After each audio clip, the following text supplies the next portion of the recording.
Hello. Hi, hon.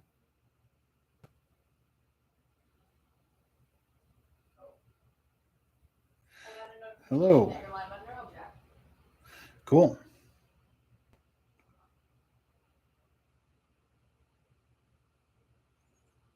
I think that's good. Hi. Hello. Welcome.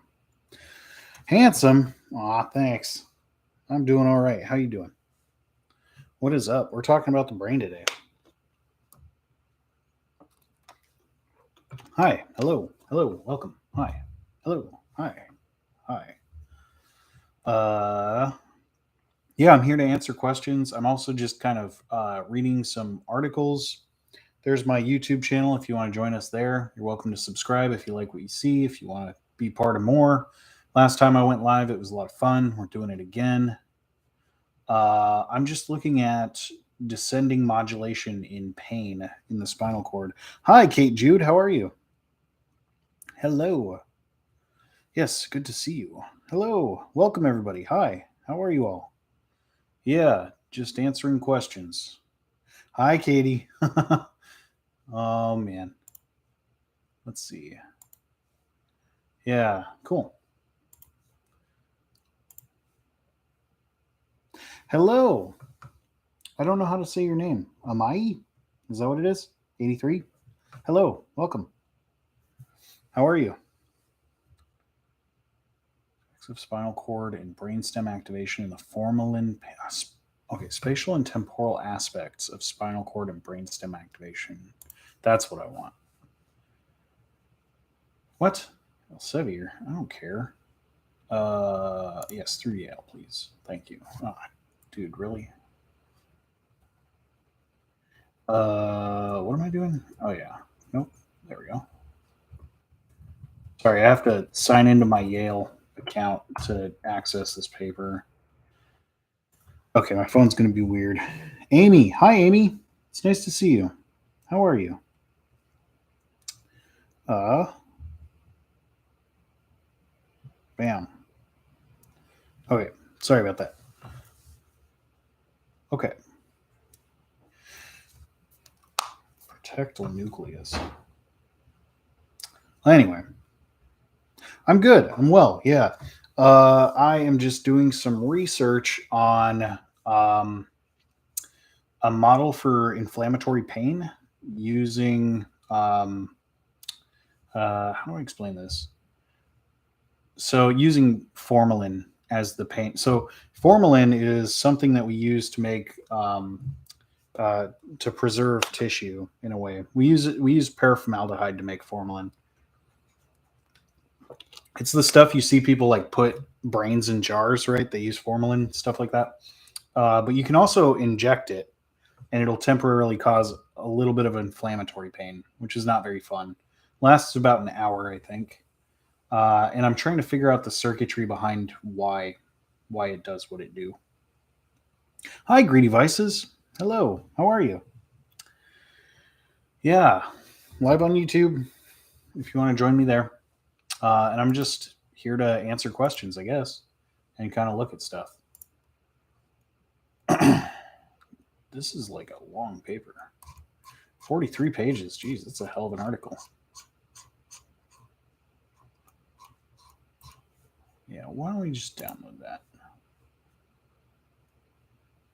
Jeez, this is like somebody's dissertation on this. Who wrote this? Carlo A. Porro and Milena Cavazzunti? This must be Italian.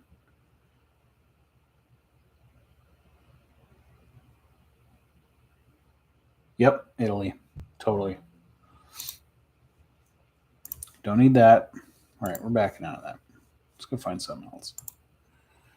You're okay. Just okay? What's going on? Get me out of here. Come on.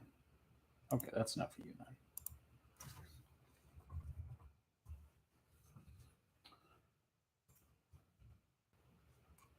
then. Yeah, anyway. Hi. Hello. What are people up to this wonderful Sunday evening? Is it Sunday? Do I go back to work tomorrow? Dang. It was a quick weekend.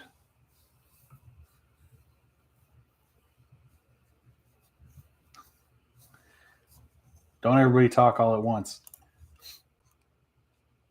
Okay, what about fun stuff? What do we got that's interesting? One thing that's cool, the hippocampus. So no, I didn't.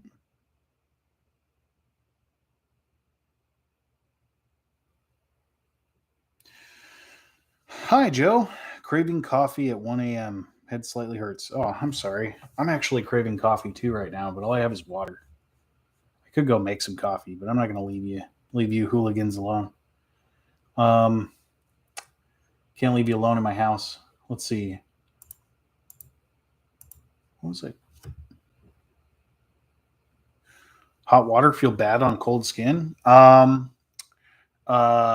different things at play there. So, um, in that specific instance, uh, if you're too cold, you're not getting any blood flow, right? Your circulation's really bad. So essentially, your blood vessels are constricting. They do this because it's trying to keep your blood sort of inward towards the body to keep the inside of your body warmer. That way, you don't, get hypothermia and die. This constriction of the blood vessels out into your appendages can lead to frostbite. If they're too cold and you put them under heat, even if it's not very much heat, the act of warming them up can dilate the blood vessels. Blood rushes into the area and it starts waking everything up. It makes it kind of burn like fire, or some people experience like tingling or a burning sensation, kind of like uh, I don't know what's a good analogy for that. I guess most people feel like kind of like when you have a body part that goes to sleep and it starts waking up. Another thing that can happen though, which is actually not pain, it's usually relief, is if you're experiencing something that's too hot. Normally, there's temperatures. We like a range of temperatures to be in between certain points. If it's too cold, it hurts. If it's too hot, it hurts. But if we experience something that's too cold and then we rush really quick to something that's really hot that normally would be too hot, it's actually quite pleasurable. And vice versa. If we're experiencing something way too hot, that's why when you burn your fingers, you go run them under cold water. I don't trust you without supervision. You spilled coffee earlier. Oh, dang.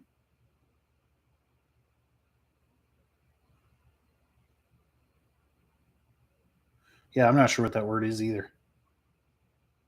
Your 1 year old? Oh, okay. They don't know how to say my name yet. I understood the Jack part. Yeah. But yeah, so I think, yeah, with the pain in the instance of, having your body really cold and then getting under something hot. Hi. Hey, hi, howdy. What's up, Garbage Badger? Tell everybody that I'm here, but I can't type because I'm down there. Harmony's here, by the way. If she's in the chat, she's listening. She can't talk, though, because she's dyeing her hair. So don't get offended if she doesn't respond right away. Yeah. She's got her little gloves on. Very cute.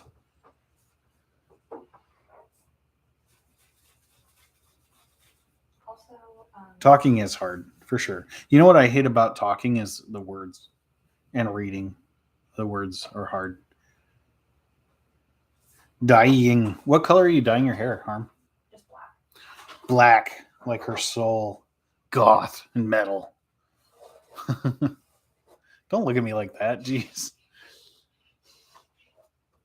She's like hissing at me. So many vowels. Yeah, Jacko stack. That's like at least 3, maybe 7, even.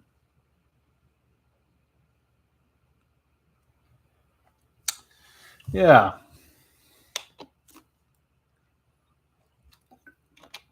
I speak 2 languages, and it feels weird to switch from one to the other sometimes. Yeah, totally. I've learned like 4 or 5 languages now, and none of them so good. And they've, you know what? Learning the act of learning other languages has only screwed up my English and like how I spell. I accidentally spell things kind of like how you would if you were speaking German a lot of the time, or sometimes Japanese. I like screw up that way. It's kind of funny. Hi, what's up? Hello, welcome. Answering questions about the brain if you have any.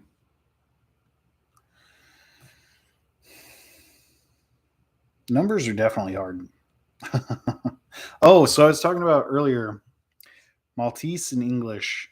Uh, oh, really? That's good. Yeah, that's cool. So I was talking earlier about the hippocampus.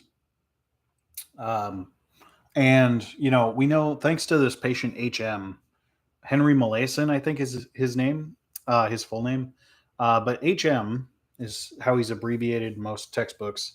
He had a really bad seizure disorder, right? He had really bad epilepsy. And so the way that they would cure his epilepsy, they only did this for patients that, had really no other choice. It was like they had really bad seizures that could kill them, right? And so what you would do is you'd image their brain, right? And you would kind of induce the seizure and you would watch in their brain what part is like lighting up. Because a seizure essentially is miscommunication, and so the brain has two hemispheres, right? And they're connected in between these hemispheres by the corpus callosum, which is like this thick band of white tissue here. It's this big old thick boy right here. So this is where all the neurons of each side of the brain are kind of like crisscrossing over to the other side. So that's how communication bounces back and forth, right? And so oftentimes the foci of a seizure, where it originates, is usually somewhere in the corpus callosum, or somewhere in the middle, right? Somewhere deep in there in the brain tissue. And in his case, it actually happened to be he was having like seizures through his temporal lobes. So he had parts of his temporal lobes removed, the innermost parts, scooped out, the whole thing. And what happened to be there was, thanks for the likes, his hippocampi, right? And so when they removed his hippocampi, or hippocampus is singular, they found this really weird phenomenon where he was no longer able to record new episodic memory. So we have like many different types of memory. Episodic memory is your ability to, or semantic memory too, but episodic memory is the ability to remember an event, the details of an event. And so he also lost semantic knowledge. So not only could he not remember having met a new person, but he also couldn't remember their name, even if you told it to him. And yeah, that's how we figured out, wow, the hippocampus is actually really important for learning new memories. Other than that, he seemed completely fine. Like he could remember everything just fine before that happened.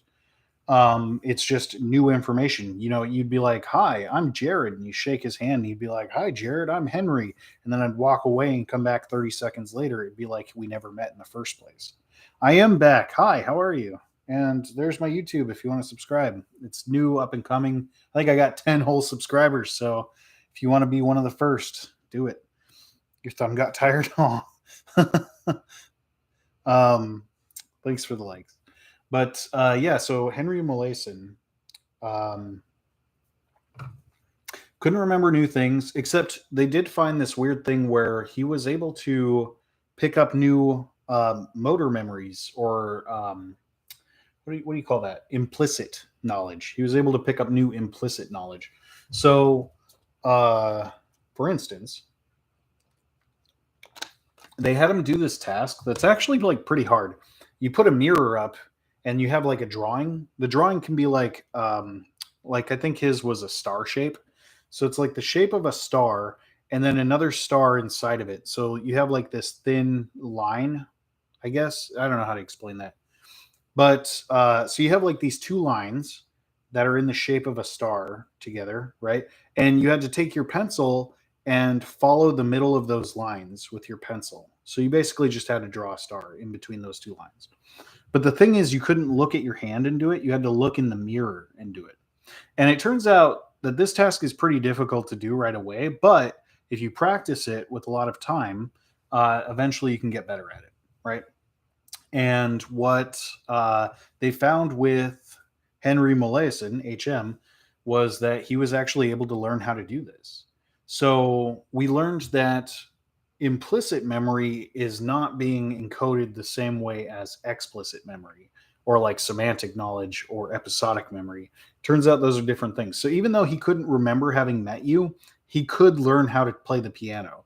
And then you'd be like, "Hey, Henry, play the piano for us." And he'd be like, "I don't know how to play the piano." "Well, why don't you just try?" Right? And he'd be like, "Man, I'm really good at this." When did I learn how to do this? So he was and he had a great sense of humor. He taught us so much about the brain. He also taught us about short-term memory and how it works. One of the things we came to understand about short-term memory is that it's about 20 seconds long, and that's about the max of his memory was about 20 seconds. He could hang on to something. You need dopamine. Well, hopefully this brings you some. Anyway, so you'd hold on to something for about 20 seconds, right? And then it would disappear. And that's normal for everybody. We hang on to something for about 20 seconds, then we decide what to do with it. Do we keep it or throw it out? Is it important or not? But so part of our working memory is that we can repeat things back to ourselves. We can just keep repeating, right? So like this is a huge problem for those of us who grew up in the 90s. Thanks. Dope. Fresh. So those of us who grew up in the 90s had this issue where every time we wanted somebody's phone number, we had to like remember it long enough to get to a piece of paper. Oftentimes you're just repeating the number sequence until you get to the piece of paper, you write it down, then you can forget it, right? Or you memorize it, whatever. So Henry Molaison would sometimes learn somebody's name and picture their face. And if they immediately walk out of the room, they're likely to just, he's likely to forget them. But he would actually picture their face and hang on to it. And he would just repeat to himself their name. He'd be like, Margaret, Margaret, Margaret, Margaret. And you just sit there and think. What does Margaret look like? What does Margaret look like? He's hanging on to this information absolutely as long as he can. He was able to do that for about an hour. And then when Margaret came back, he went, "Hi, Margaret." And she flipped out. She freaked out. She was like, "Oh my God." I don't know. I'm actually making up the name of Margaret. I forget who he did this to. I think it was a male doctor, but he did it to somebody and they wrote about it. It might have been a gal, actually. I can't remember who studied him. Let me look this up. I think it was a gal, actually. Who studied Henry Molaison? Brenda Milner is her name. Anyway, so he's like sitting there repeating this person's name and repeating the image, and then he goes, "Hi, Brenda," and she freaks out. She's like, "What the hell? Oh my God, he's cured. What happened? Oh, the brain's amazing." Da da da da. And so she runs to tell her friends, and by the time she comes back, he's like, "Who are you?" He didn't remember her. But so he had a sense of humor. He's definitely playing games with people. Thank you. Thanks for the gifts.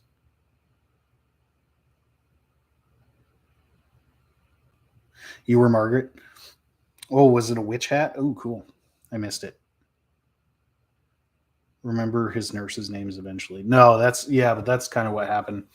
He didn't really learn who his nurses were, but he did pick up things about them eventually.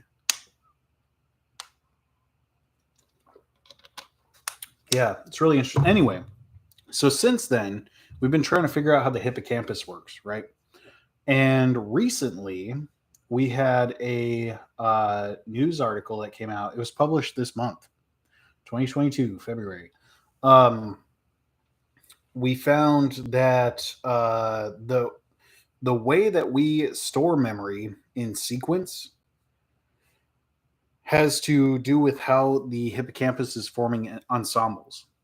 And so we were actually able to watch in mice, or these scientists were able to watch in mice in their hippocampus, how it was sectioning different parts of the hippocampus off to create a sequence of events. When did this odor happen? When did that odor happen? When did that odor happen? Now, when you go to recall the sequence of when those odors happened, what does your brain look like? And they could see a reliable and predictable pattern. So it was like our first instance of being able to see how the hippocampus is actually encoding sequence of events, which is important. We use that in everyday life. When we tell people stories about what's happening around us.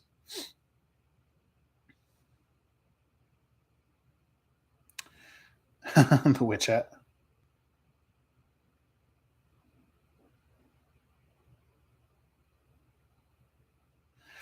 True. Yes, Garbage Badger is a good person. Yeah. That's about all I have. Guess I'm boring. Let's see.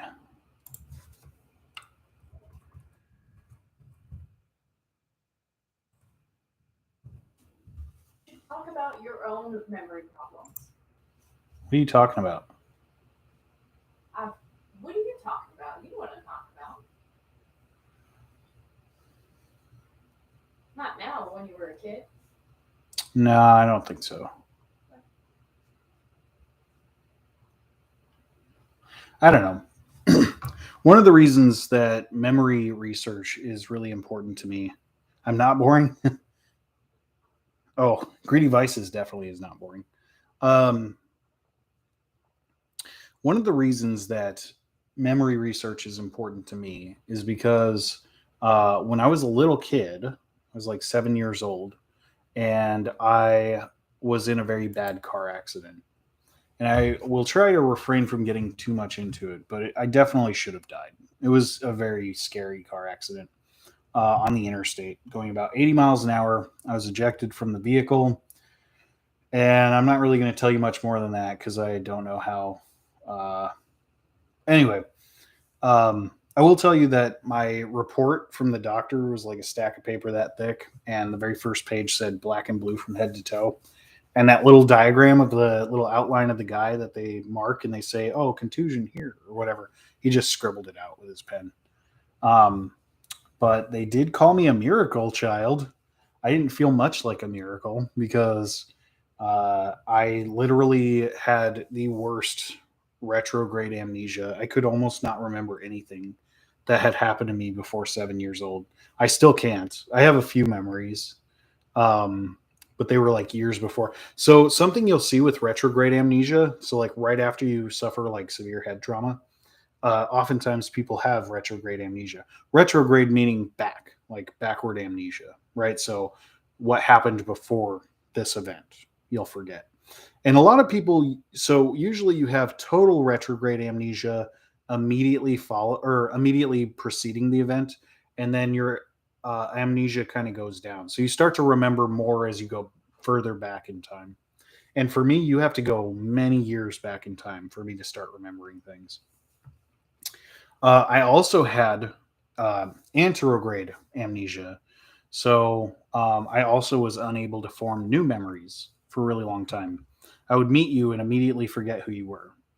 And I was constantly forgetting where I was at, why I was there, what I was doing. School was like a huge pain in the ass for me. And my stepdad and my mom would just get so frustrated with me because I could not hang on to what we were doing. And they really didn't understand anything about the brain. So, they just chalked it up to me being lazy or something. They just knew something was wrong with me. They didn't know what was wrong, but they knew something was wrong. And it actually took me about 2 or 3 years before I started to remember stuff. And my mom said it was kind of like a light switch went off one day. I just started to remember. And that's why certain movies are really important to me. I have movies that are really deep in my heart because I watched a lot of TV as a kid and I would just forget what I was watching. I didn't really care. But I do remember it was in the middle of one movie that I was watching that had Gene Wilder and Richard Pryor.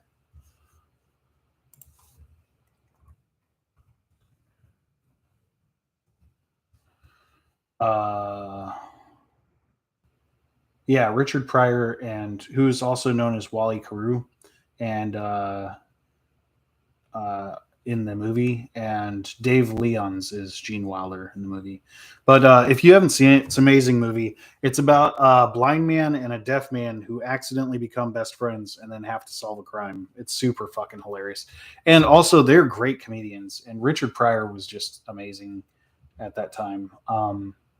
His whole life. He was awesome. So is Gene Wilder. But anyway, that was the first movie I actually sat through and watched and remembered the plot, like since that accident.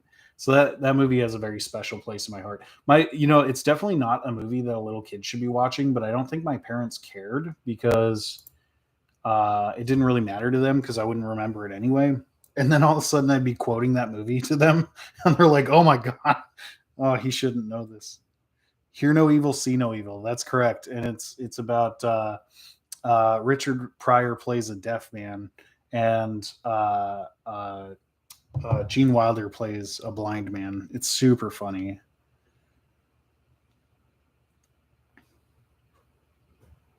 Oh, thanks.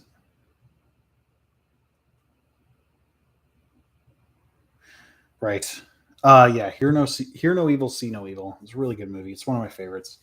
It was around that time I also watched. You know what it is? It's the shock value of them. I think that got me like paying attention. But History of the World Part One. Yeah, that's a Mel Brooks movie. It's a really good one.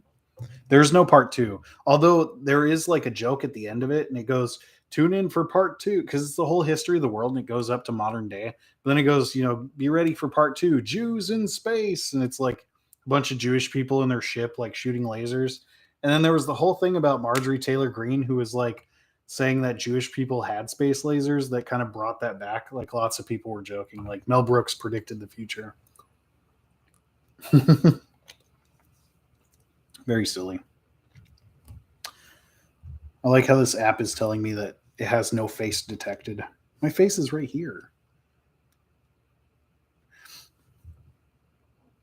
Good. Yeah, watch it. You're here. Good. Um,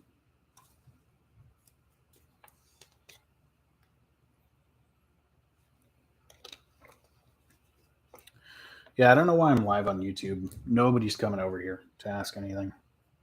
But I'm hoping to grow this channel eventually, hopefully to 1,000 subscribers if I can, so I can start, making something off of this. But not to be one. Hi, I'm glad you're here too.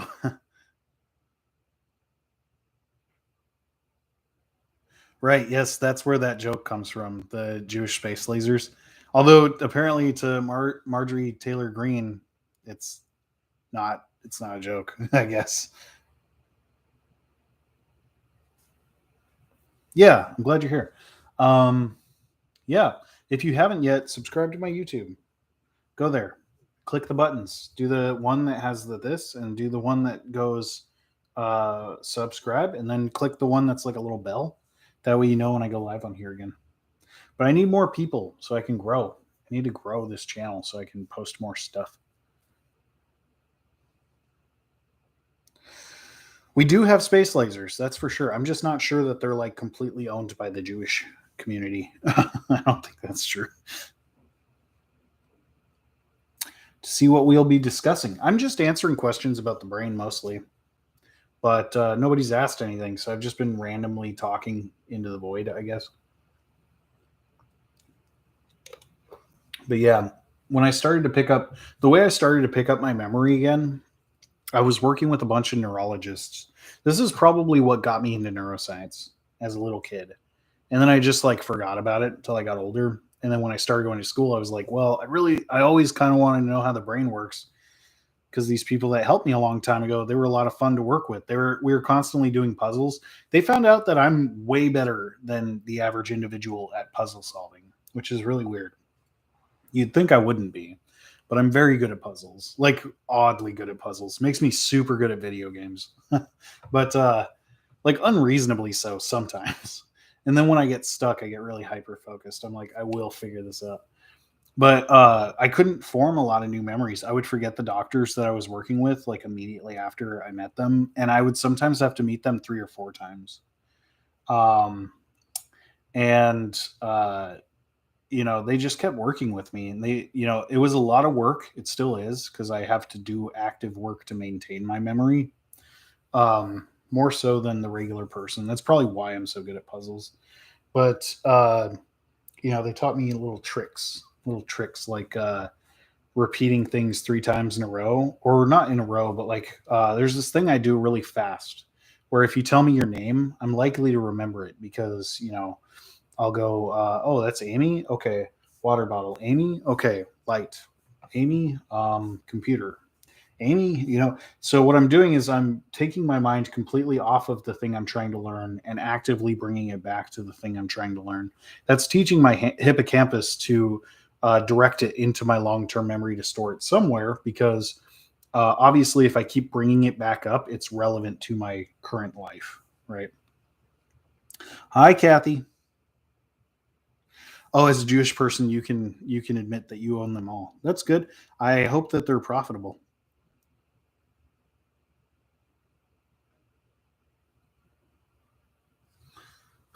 Don't talk to Harm like that. Don't talk to your father like that.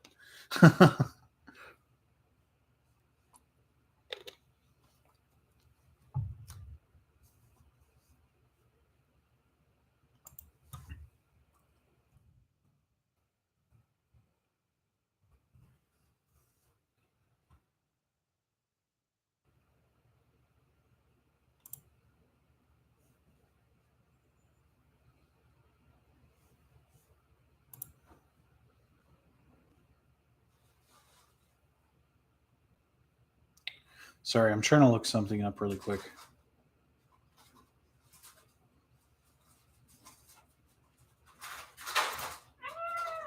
Sorry. Can you knock it off? Sorry. Should be quiet.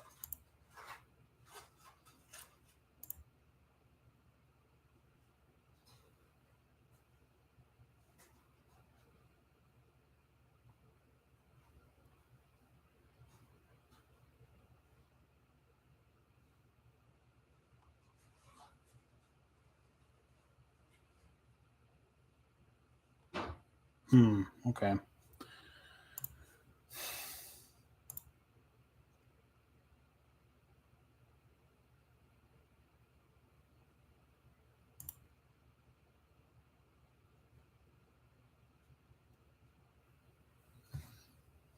Drop the Oreos. You're not getting your cut. Aw, man. You know how much money it took to put those lasers up there?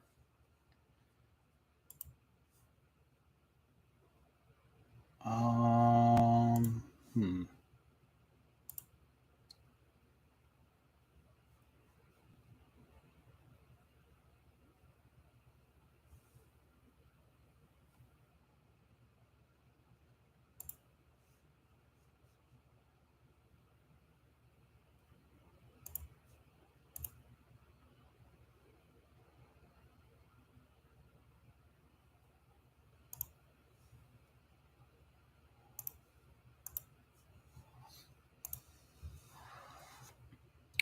Yep, 5 second rule. Not for Harm though. She won't accept that. Yeah, ask me about the brain. What do you want to know? I'm on here on YouTube. I'm still trying to figure out how this stuff works. And I'm trying to figure out how to make certain comments banned so that they can't show up. I don't know how to do that. I'm trying to learn. So if anybody knows, please feel free to tell me.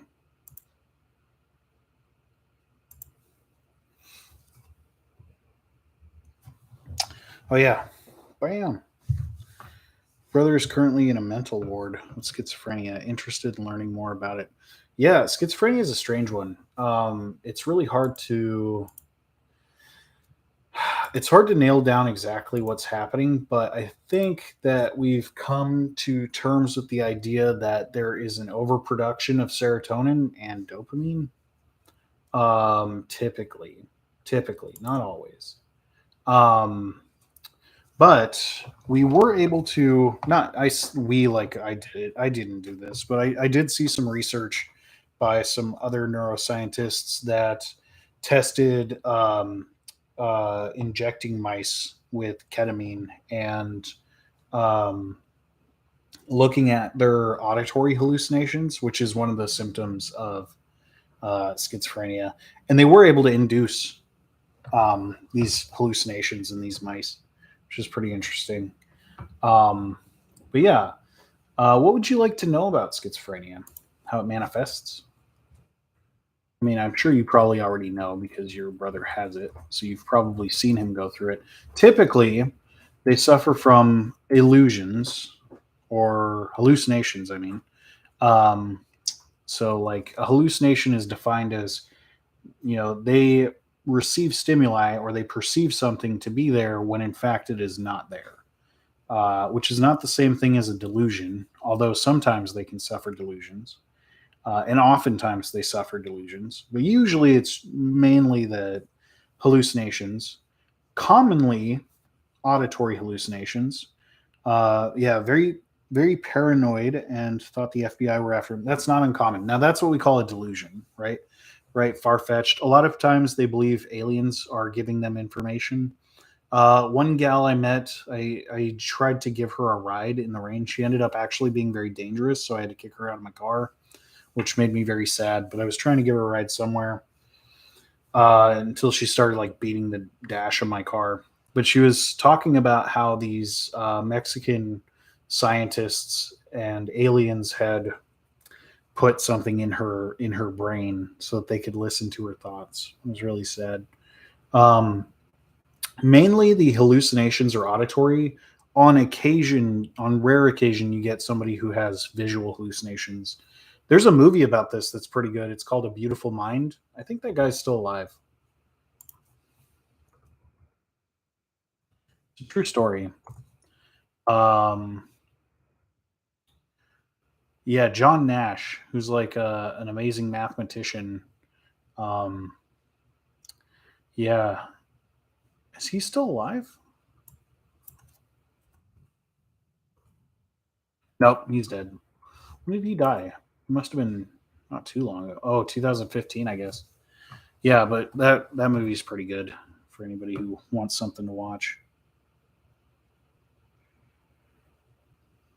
Do you take supplements like creatine? No, no, I don't believe in those. I don't think that they're useful personally. And I've talked about this a lot on my channel, um, or rather, here on my page. No, the research behind those are like nootropics are really bad. It's awful research.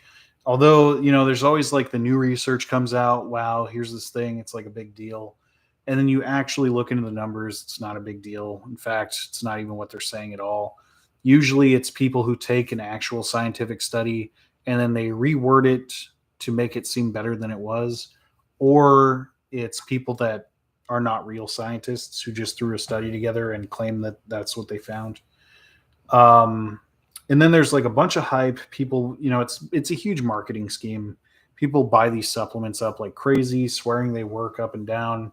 There's probably something to be said for efficacy, like self efficacy, and uh, like a placebo effect, right? Some people probably experience something. A lot of people probably just don't want to admit that they've been duped. That happens pretty often. And then once people realize that it's kind of bullshit, like they become exposed, then you'll see sales die down. It gets real quiet for a few years. And then, after about 5 years or so, the next big thing has been found. There was one thing that was found by Wall Scribble a long time ago about there's this it's like traditional Chinese medicine. They use the lion's mane mushroom, they brew it in tea. Turns out that can actually stave off dementia. So that one's a good one for like memory formation and stuff. Um, that's one of the only ones I've found.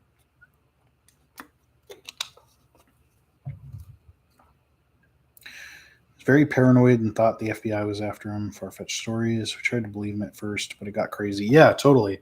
I have a very good friend I have several friends who suffer from schizophrenia, and all of them at one point or another have ruined their lives, usually multiple times, because they get stuck in this cycle of feeding into their hallucinations and their delusions to the point where they have to be stopped, right? By the police, by healthcare. Something has to stop them. Something, or they'll die, right? And then they get the help that they need. They get their like medication or whatever. They start acting normal because honestly, they're pretty normal if they just get their medication. They go right back to normal. Usually, not everybody, but most of the time they do. And then this thing happens where they're normal for a while, and then they start believing that they're cured and that they no longer need to take their meds. Ellen Sachs wrote The Center Cannot Hold. It's an amazing book about her experience with schizophrenia. She's a professor of law and of psychology at two different universities.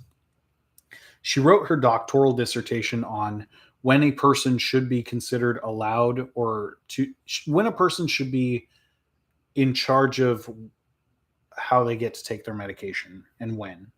And then when do you take that away from them, right? At what point do they not get to decide when they're taking their own meds, right? So she did her dissertation on that, and that was largely based off of her life too, because she went through this cycle over and over again of getting on meds, feeling like she's fine, getting off her meds, experiencing wild symptoms to the point where she had to be stopped, getting back on the meds. And luckily, she had a very good support system. Not a lot of people who suffer from schizophrenia do. So usually they can't hold jobs. They have a lot of issues, you know. One guy I knew would bite trees. He would just bite them. It's like strange stuff, you know. Oftentimes you see people with like um, uh, uh, the schizotypal personality. This is like the really magical thinking. That's usually where you get the aliens or the FBI. Some people can like sit there and they pick up trash and they mold it and they put it around their neck. They're like, this is my time machine necklace. I can use this to da da da. You know, poison. Oh, geez. Right. Yes. Good distinction, Harm. Why are the delusions so similar in different people? Well, I think the paranoia is a big one. And then there's just like sort of tropes in our society. I think that different societies probably have different tropes. And so people who suffer schizophrenia in other societies probably have different ones. For us, it's mainly the FBI or aliens, right? Or just people are generally coming to kill me. But you could have other cultures that believe other stuff that's still along the same lines but different. Um, he will never be cured. No, unfortunately, I'm sorry to say that. Schizophrenia is one of the few um, mental illnesses that there is no way to recover from, and we all have the genetics for it. Um, so it's really strange to say it's genetic because it's not really. We all have the genes for it. As to say who will get it and who won't, it's a bit of a crapshoot. Although we do know that typically, if you're going to have it, you're going to start showing symptoms between the ages of 19 and 27, somewhere in there, usually earlier. And this weird finding that's like somewhat new, I guess, within the last like 5 years, is that women or people who are assigned female at birth can actually exhibit symptoms of schizophrenia um, after menopause, which is really weird. Like around 58, there's a small chance that they'll gain schizophrenia at that age, which is really odd.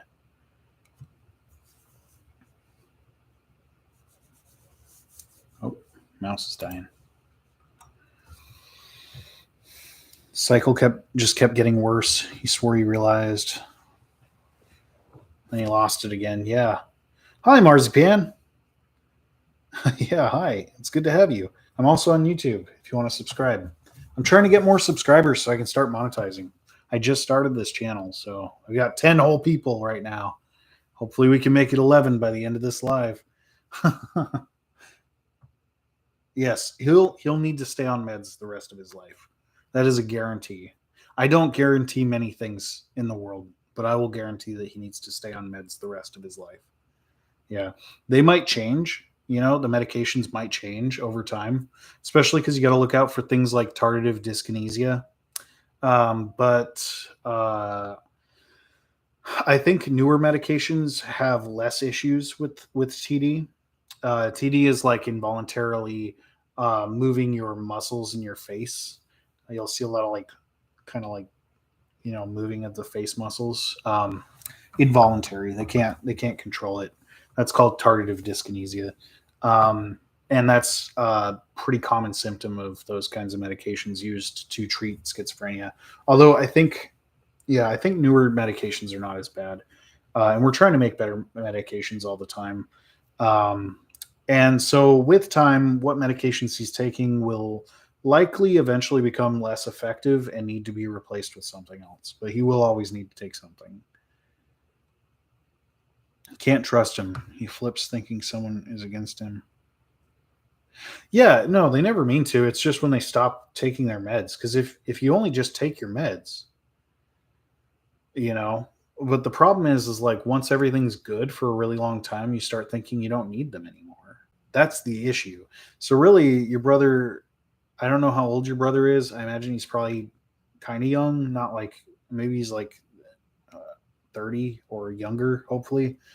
But sometime after the 30s, usually they start to get it. They start to see, oh, I have this cycle that I need to adhere to, right? Like I need to recognize that the moment I stop taking my meds, I'm going to slowly drift right back into it.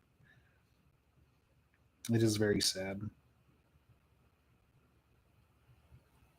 It is a different channel. It's Neural Jack. Sorry. Thanks, Kimsta. Appreciate you. Why do video games no longer get enjoyable after a while?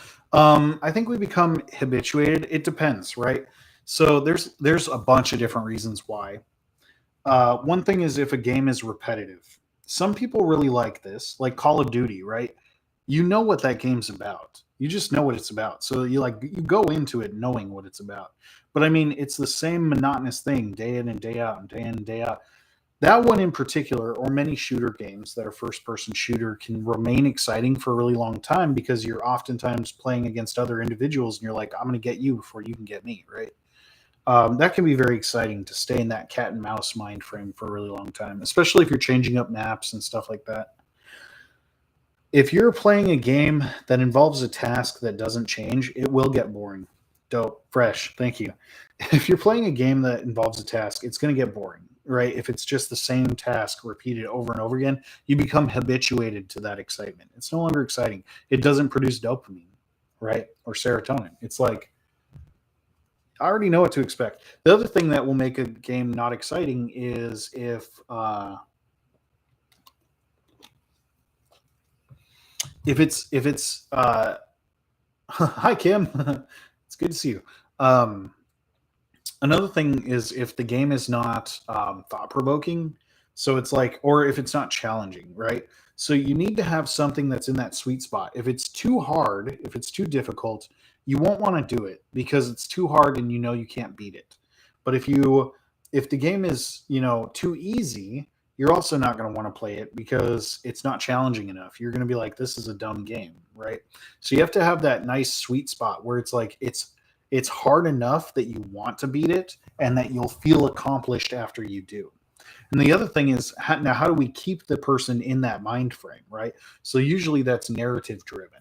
We have to say, okay, we build off of it. Let me teach you this mechanic. Okay, we've had fun with that mechanic and you beat this boss. Now we're going to give you another mechanic. It's a little bit harder. And then you have fun with that mechanic. Now you beat this next harder boss. Okay, now we're going to give you a new mechanic. And you just change things up. A lot of times you change things up in narrative. Things just get like gradually increase in difficulty. Sometimes in games you get to choose your own difficulty to keep it interesting. But after a while, anything gets boring, you know? Oh, thanks so much. Thanks for the gifts. You don't have to do that, really. You don't have to do that.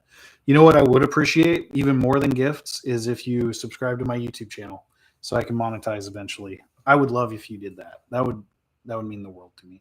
But thank you for the gifts. I do really appreciate it. I'm not trying to say I don't. I really do.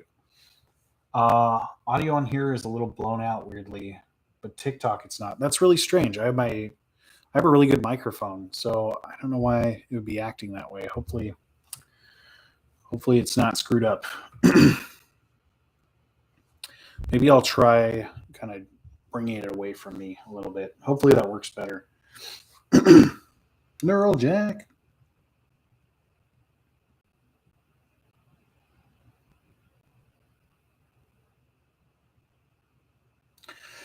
He just doesn't 100% believe it. Yeah, he's going to have to make that distinction. He's going to have to understand it for himself.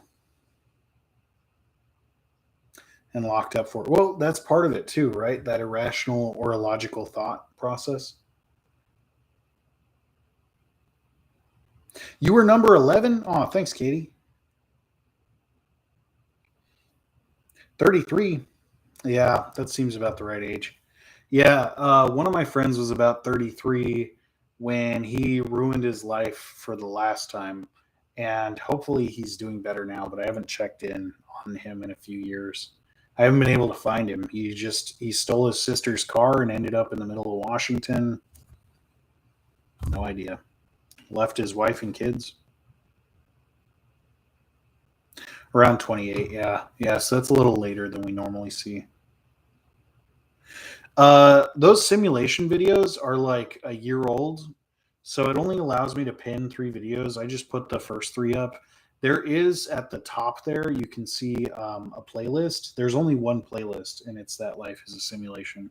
So go ahead and click into that playlist. You'll find it there.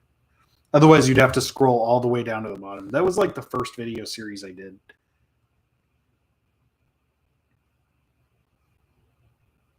Animal Crossing too much, for sure. Yeah, I've gotten burnt out on that game. Yeah, you're welcome. Thanks for subbing. Yeah, I wish my mic was working. I wonder why it's being weird. Thank you. Yeah, yeah, come subscribe over here.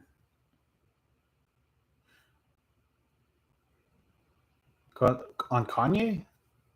While triggering is causing people to have conversations they may normally not about. Isn't acceptable. What is and isn't harassment and mental health. I'm not sure what you're asking, Kim.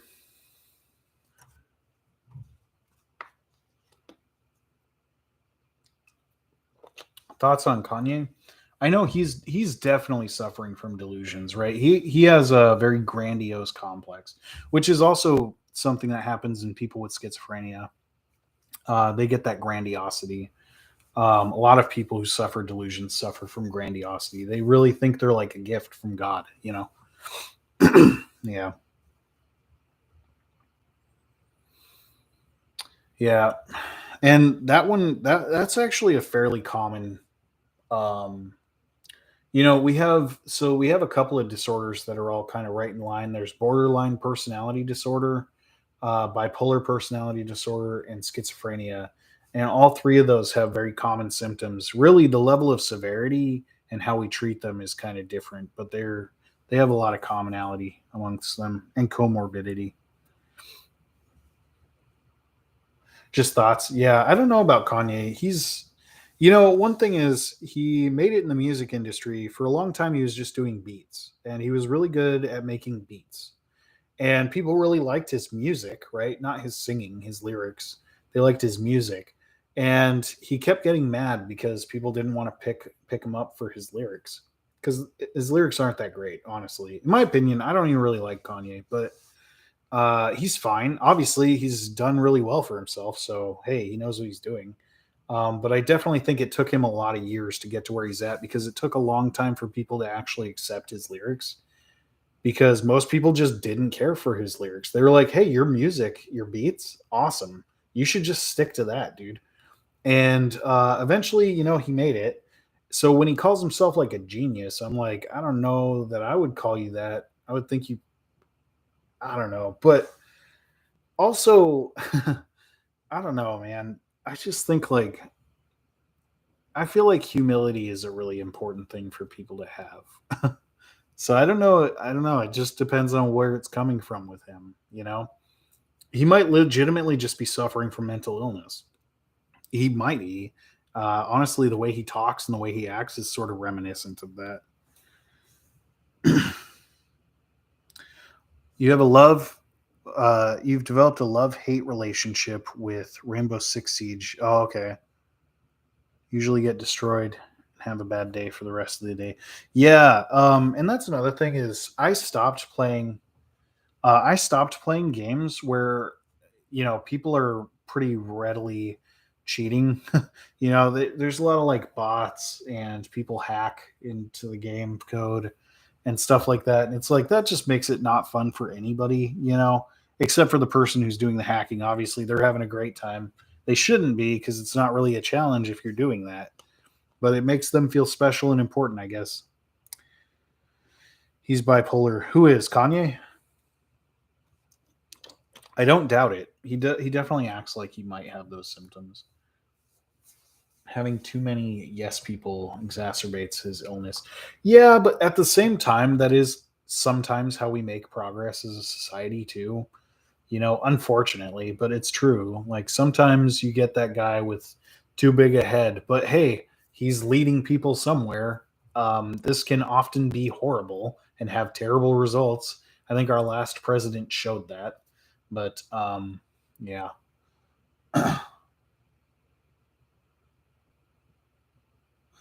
Oh, hi. Yeah, thanks for hopping on.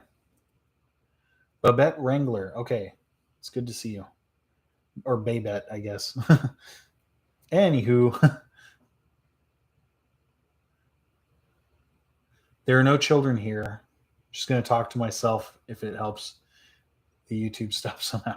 Yeah, I'm not going to be reading those books live. I definitely can't over YouTube.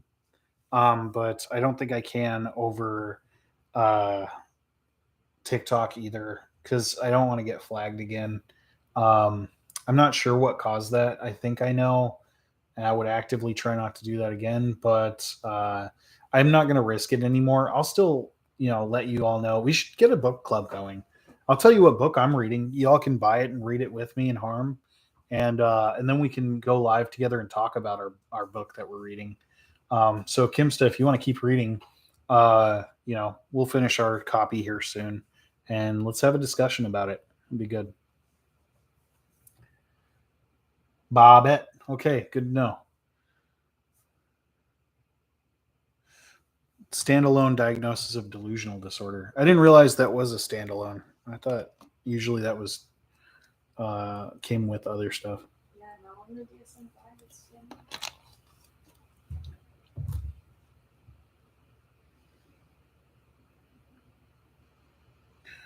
Oh, okay. I see what you're saying.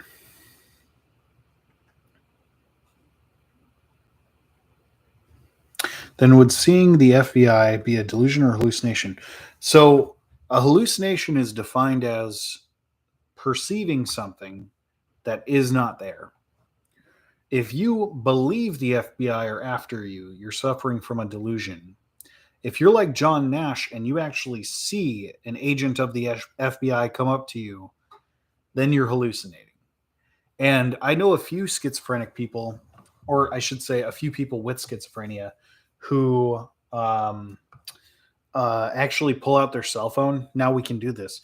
They pull out their cell phone and they'll just kind of like pull up the camera app and they'll like kind of just look to see if the person shows up on their camera. Because if it's a hallucination, they don't show up on camera, right? Logic doesn't pick up here. There's no connect. So if you're hallucinating someone in front of you, they're not going to show up in the photo on your camera. So you can actually just bring your camera up to see if they're there or not. Yeah, he had full on hallucinations. Yeah, that's really scary. It normally does not affect, you don't get visual hallucinations, you get auditory. And those aren't as alarming because we all get those at some point.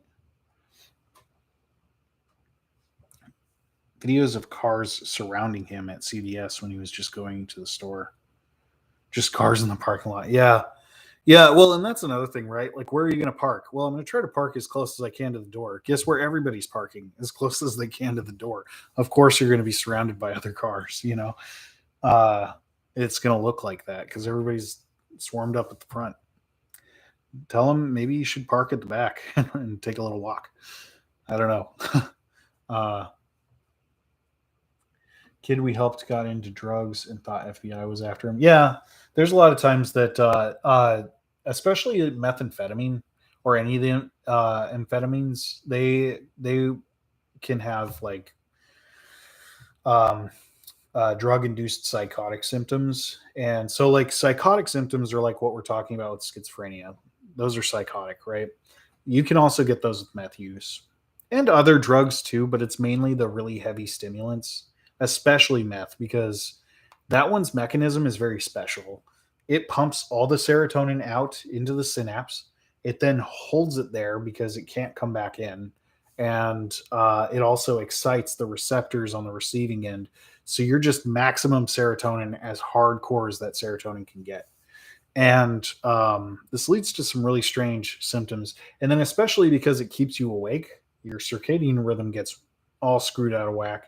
And then you're awake for like 7 days, you start hallucinating, right? Um,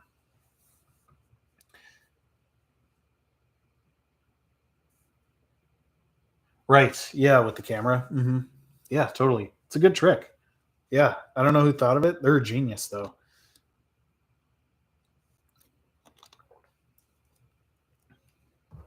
Came into your house and told you they were outside. Go out there then. Yeah.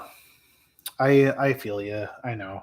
It's really hard to deal with other people's mental illness. Sometimes for your own health, you have to walk away. That's what my friend's family had to do with one of my friends. And then there was another guy that I was helping for a really long time. And he literally like said something absurd. I don't really want to share it. It's kind of hilarious, but it's also really sad. And then he jumped up and we were standing next to a tree. He jumped up and bit the branch of the tree and he hung there. He just like he bit the tree and hung there. Right. And I'm like, dude, I can't I can't do this anymore. I gotta go. Luckily that guy's actually doing really well now. He's medicated heavily. And he's been on his meds for a couple of years now. He's doing really well. I think he's finally accepted that he is the way he is. That's not going to change. Many years of use. Yeah, meth is the big one for that kind of stuff. Traumatic brain injury, and I feel like I am never going to get emotional control back. Ooh, that's a tough one. I wonder what happened. You might, and you might not. Brain recovery is weird.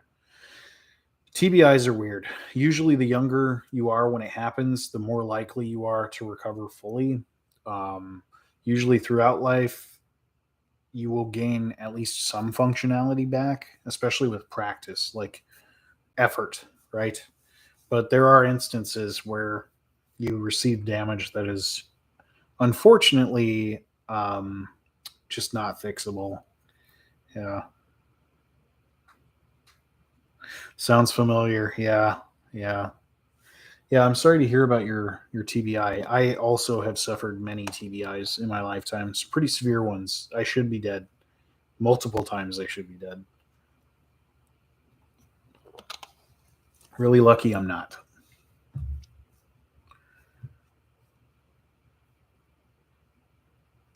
What is AOD? And spinal cord. Okay. Yeah, if you don't know, I study spinal cord injuries here at Yale.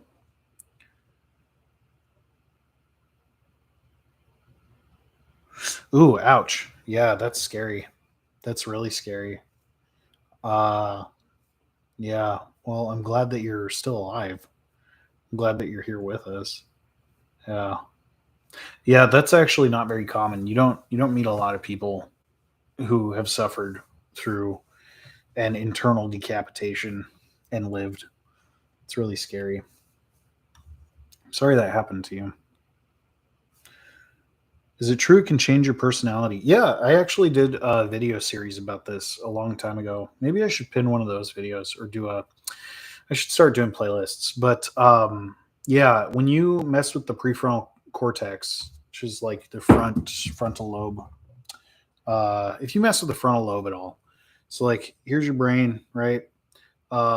Here's the front of your brain. If you impact this part of your brain, you screw up a lot of your emotional processing here and up in the amygdala.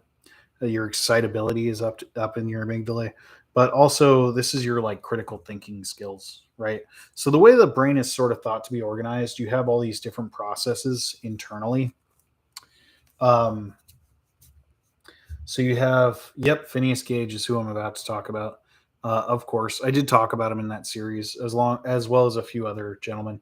But you have all your life sustaining processes that happen here, right? And these are simple: find food, find water, beat the heart, make sure the heart's beating, flowing blood and getting oxygen, right? That's all this balance, be able to run and walk and coordinate, all this stuff.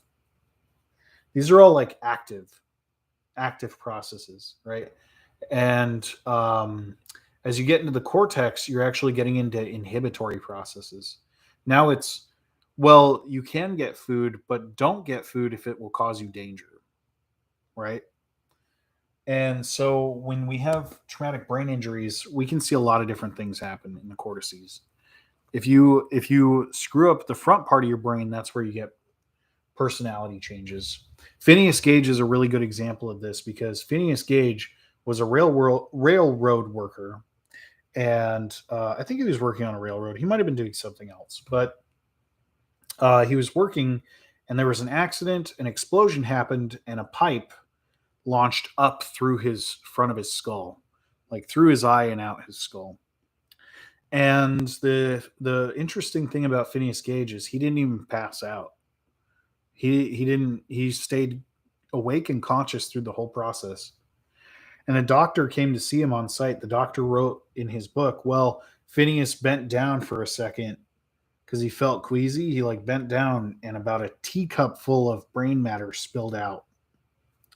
So that was all his frontal cortex, right?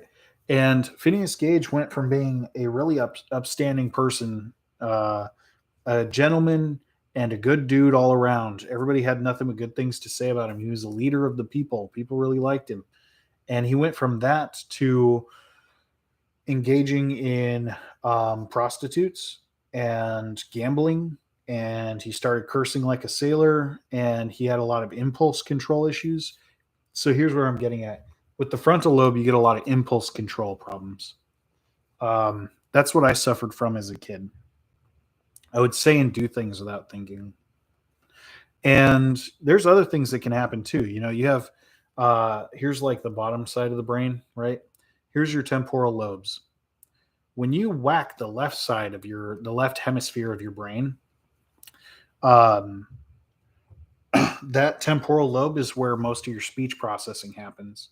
So people with TBIs to that region typically stop being able to produce speech. I did a video about this at one point, or maybe I didn't do a video. I actually covered this in my podcast, the Neural Jack podcast.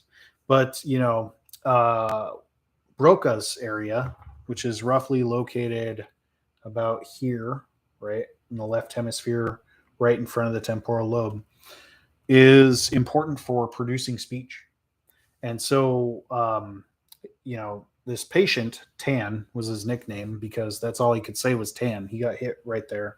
And so he would just say Tan, Tan, Tan, Tan, Tan, Tan, Tan, Tan, Tan, Tan, Tan, Tan. That's all he could say.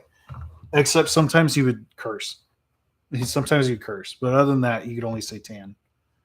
And then we found out about Wernicke's area. Wernicke's area is like the top of the temporal lobe, the final third of it ish, right inside there, inside that crack, right? When this is hit, then you have trouble comprehending speech. So you say like gibberish. People will speak with a proper cadence. It sounds like they're speaking normal language, but then it's just gibberish.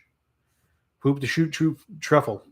Like they can't, it's like they can't produce coherent sentences. So there's different things like that. If you get damage to your parietal lobe, you have trouble controlling your proprioception and your body movements. If you get hit to the cerebellum, you also have trouble with producing or stopping your movements, kind of like Parkinson's. Get hit in the back of the head, lose the ability to see, your occipital lobe. I'm missing some stuff.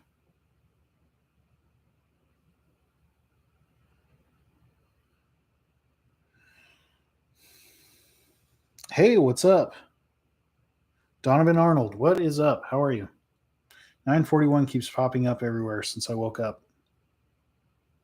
Yes, your brain is weird. Luckily for you, all of our brains are weird, so it's okay. I think you're safe. We all tend to do this. It's because we're pattern recognizers. That's literally the whole purpose of the brain, is to recognize patterns and keep us alive. Want to continue your bachelor's in psychology? In social science? Okay, yeah, do it. I love psychology. I got my bachelor's and my master's in it. I love psychology. I love neuroscience, but like all of it, I want to know about the brain. And now I'm studying the spinal cord. So I've moved from the brain to the spinal cord. I'm starting to slowly get the whole person. And my wife even has a degree in social science, and she's working on her master's in social work right now. My big brain beauty.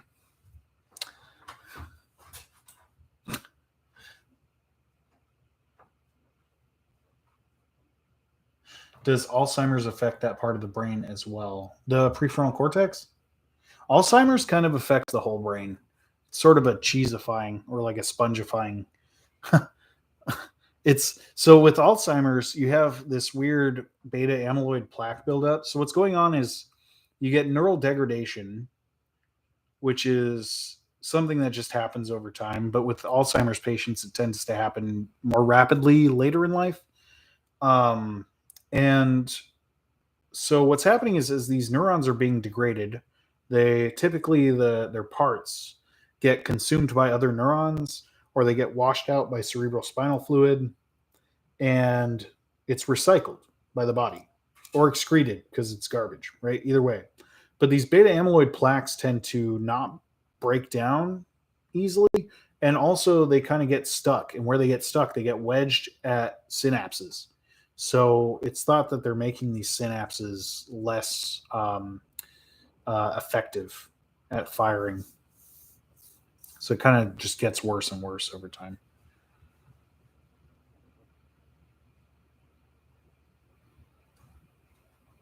That's how you talk. Oh. Had deja vu twice today. Uh-oh. Yo, what's up, Donovan? Glad you're here. Yeah. If you haven't, subscribe to the channel. Click the little doohickey, the bell, the one that notifies you that I'm here.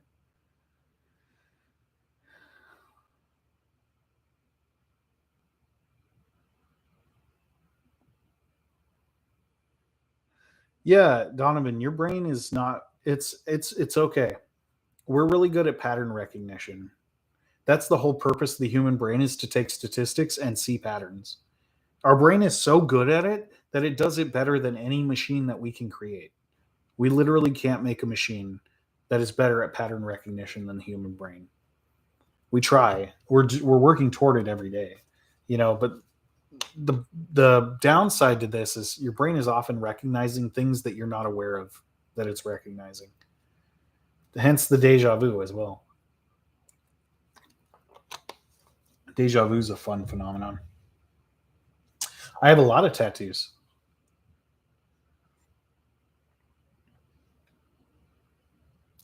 Masters is a huge achievement. She's almost there. Alzheimer's nurse. They ironically can remember and sing songs. Yeah. Many people who suffer from memory issues can still remember how to sing. And I think that that's because the act of singing is more a muscle and motor memory than it is a semantic or episodic challenge. You get what I'm saying? I think that they have the motor memory to sing. Yeah, and I think that's a separate thing because that's very procedural, right?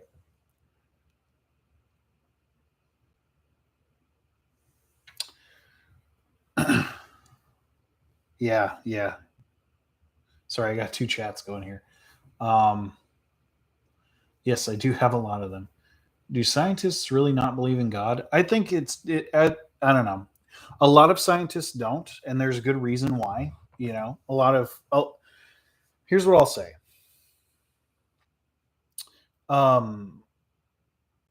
I think that God dominated the field of thinking for such a long time that it really impeded our scientific progress, because scientific progress was the devil.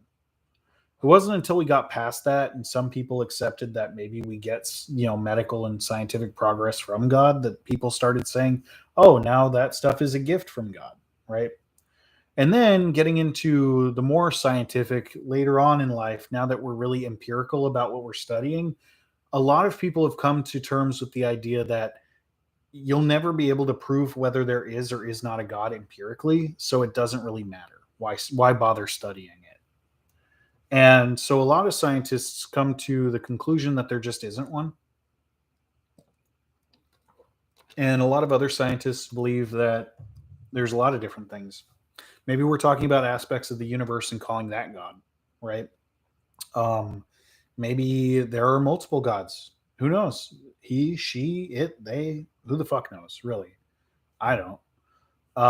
But I think that people's individual and personal beliefs are sacred to them, and that's important. I do know a lot of scientists that don't believe in God, and I know a relative few that do, or some conception. Yeah. Illusion video made the room wavy for a bit. Yeah, you're talking about image after effects. So you have neurons in your occipital lobe that are responsible for processing motion. Really, it starts in the eyeball. The eyeball has rods and cones, right? The rods and cones are the terms of the cells. So, and it has a lot of different other kinds of cells too. But essentially, your rod cells are taking in information that's black and white. It's just, is light present or is it not? And then your cone cells are taking information in about color. And they're much more acute. So your cones are focused at your fovea. That's why your vision gets blurry around the periphery, is because it's not as acute out there. So all those cells converge on ganglia that end up synapsing to the occipital lobe, right? This is the back of the brain, very back of the brain. In your V1, so, here's the whole brain. We're like right in this tiny little portion back here. This is the V1. V1 for primary visual. So we have what are called simple and complex cells. They're ganglia that the rods and cones are converging on. So a simple cell is one that fires to the overall information about an edge detection. So if I'm moving an edge up or down, right, there are certain cells that are picking up on that edge and they go, oh, I like that. I like that. When the edge is oriented this way, I like it. When it's oriented this way, I don't like it as much. If it's oriented this way, I don't like it at all. But if it's like oriented just right, oh, I like that. I'm going to fire a bunch, right? So edge detection, that's a simple cell. A complex cell does that, but there's an added aspect to it, is that the edge needs to be moving. I don't like this, but I like this. I like to see it move. If it goes this way, don't like it. If it kind of goes that way, I'll like it a little bit, but I really like it when it's oriented this way and goes that way, right? That's when it fires. So now I'm going to explain to you that that edge detection, right? This is what's responsible for the after image effect called the waterfall effect. For anybody who doesn't know what that is, if you stare at a waterfall, there's a lot of downward motion. You're watching this downward motion for a really long time, then you look away, all of a sudden everything starts rising, right? And the reason why is because as you're watching this waterfall, all these neurons going off in the back of your head are going, ooh, I like that. I like that downward motion. That's super sweet. I like that. That's good. But they're getting tired because they're firing constantly. Fire, fire, fire, fire, fire, fire, fire. And you know what else is happening is the neurons that like upward motion are being actively suppressed so that you don't accidentally perceive upward motion.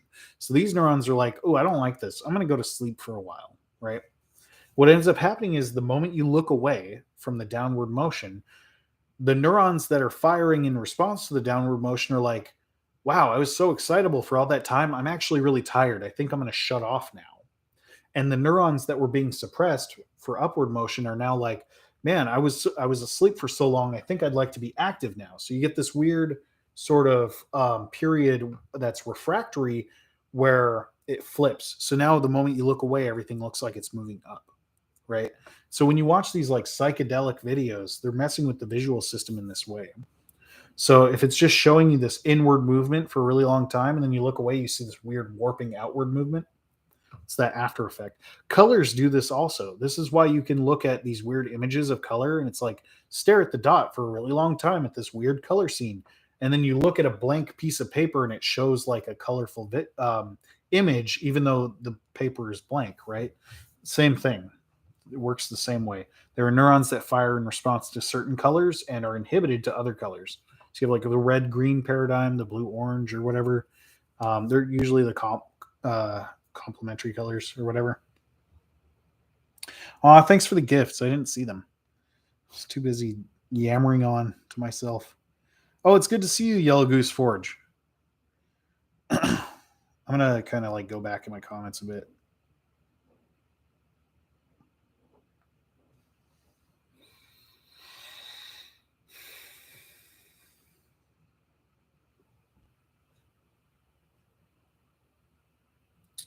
Yes, fascinates me as well. Yes, huge achievement. Yep. Okay. I think I know where I'm at. How does CBT not create more trauma associated with an issue? Cognitive behavioral therapy. I think I don't think bringing up the trauma can cause. I think that bringing up a trauma can cause you to re-experience that trauma. But I think that when you pull out a memory, right, we're reconstructing that memory. Like I've talked about before, when you remember something, you're not remembering it perfectly. It's not like a movie is playing. You might perceive it that way, but that's not what's happening.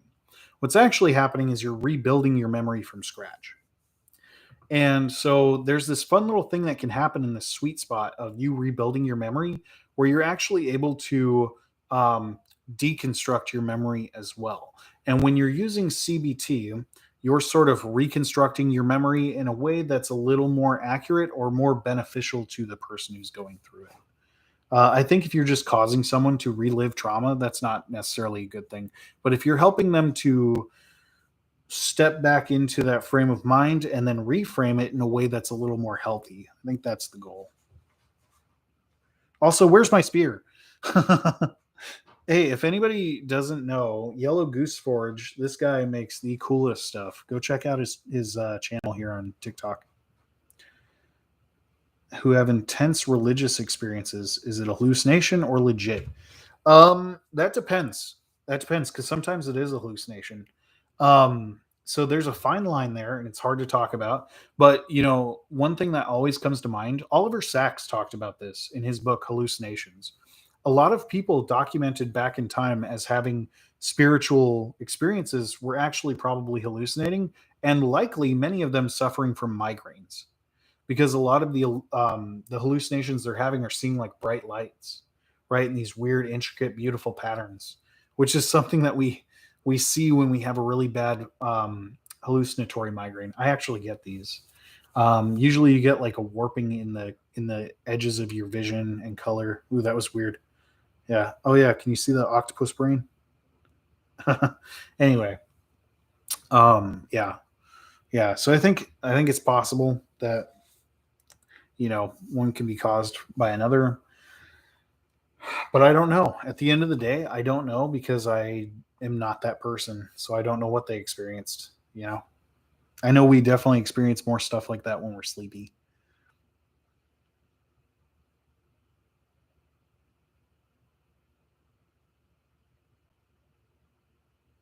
Yeah, harm definitely has answers for stuff like this with an exit plan and all, but having been through it. Yeah, exactly.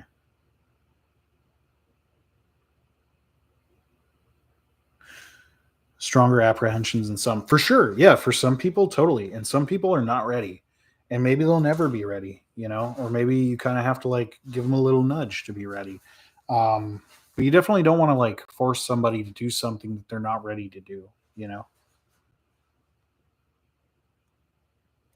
Can feel a bit like gaslighting. Sure, totally.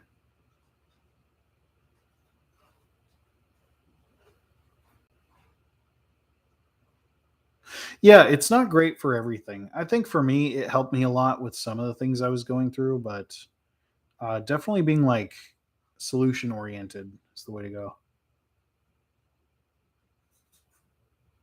Yeah. It's a good place to start. With EMDR, I'm not sure about EMDR. I actually imagine it's probably not the same at all, but I don't really know much about EMDR. Maybe you can ask Harmony, Full Metal Harmony, in the comments someday when she's trained in it, because I'm pretty sure she's getting trained in it. Yeah, totally, man. Okay, sorry, I'm going to go back to these comments real quick. Um,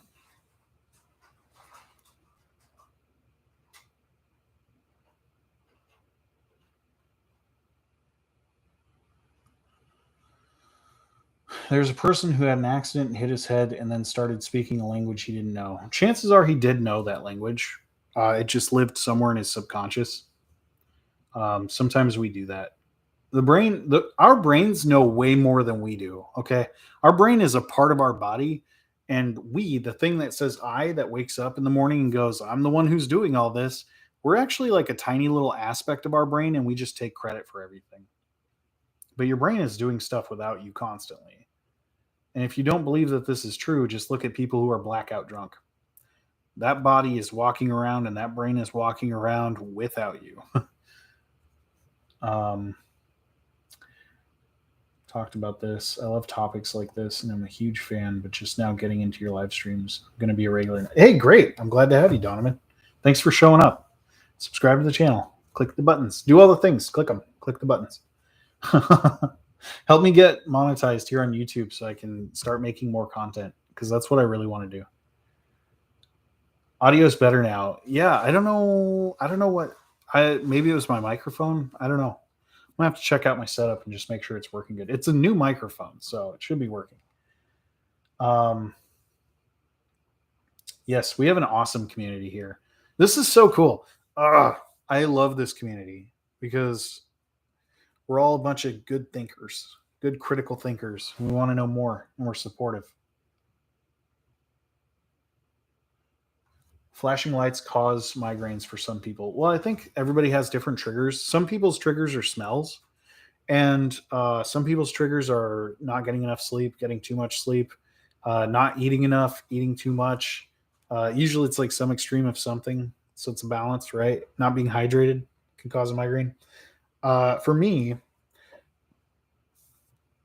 surgical lights cause migraines in me, and that sucks because I do surgeries, right? So like every time I do a surgery, I basically come home and cry for like 2 days because I'm like, oh my god, my head. Oh. But some people like Harmony, she does not have a problem with visual stimuli with her migraines. She has a lot of issues with like olfactory stimuli, like smelling things, and sometimes auditory, but usually not auditory either. So it's really interesting how people's migraines can manifest differently. Here for the yammering. Good. I've got a lot of it.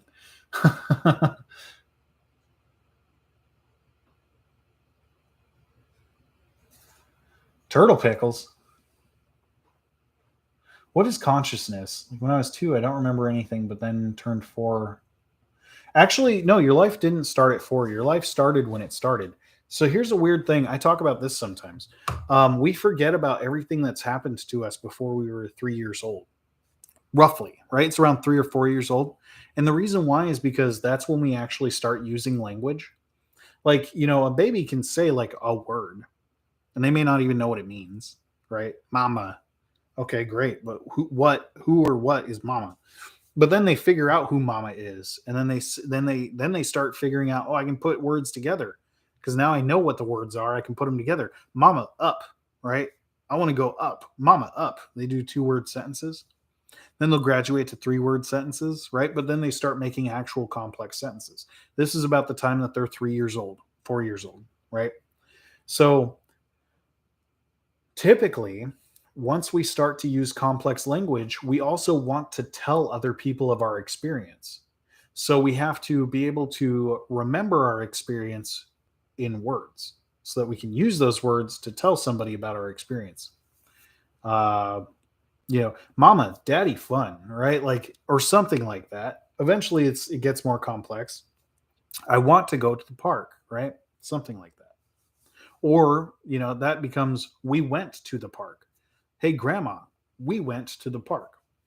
Mom and I went to the park, right? They start making, so I want to tell my grandma about this. So I need to encode this. How am I going to encode it? I'm going to encode it as we went to the park, and I'm going to tell grandma, hey, we went to the park. And then we lived the rest of our life that way, right?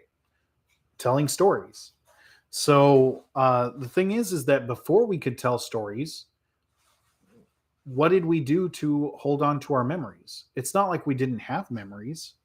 We just had different retrieval cues, right? At that time, it was different. So now that you're using speech as a retrieval cue, that's great. Now you can remember semantics all day long and even episodes by using speech as your retrieval cue. But we don't really have access to our retrieval cues from before because we can't really remember what they are, right? That's why some people have weird memories from when they were 2 years old pop up out of nowhere, all of a sudden out of the blue, when they're like 30 or 40 years old, and they're like, "I totally forgot that happened. I wonder why I just remembered that." Well, something about your environment randomly replicated the retrieval cue you needed to retrieve that memory, right? You may not even ever know what it is, but hey, now that you've got access to it, you can re-retrieve it now as speech. So and also, the way that memories are structured in spines, in the dendritic spines of the neurons, chances are by the time you actually remember that memory, it's pretty degraded. Like you're going to be missing a lot of information, but that doesn't mean that it's gone entirely.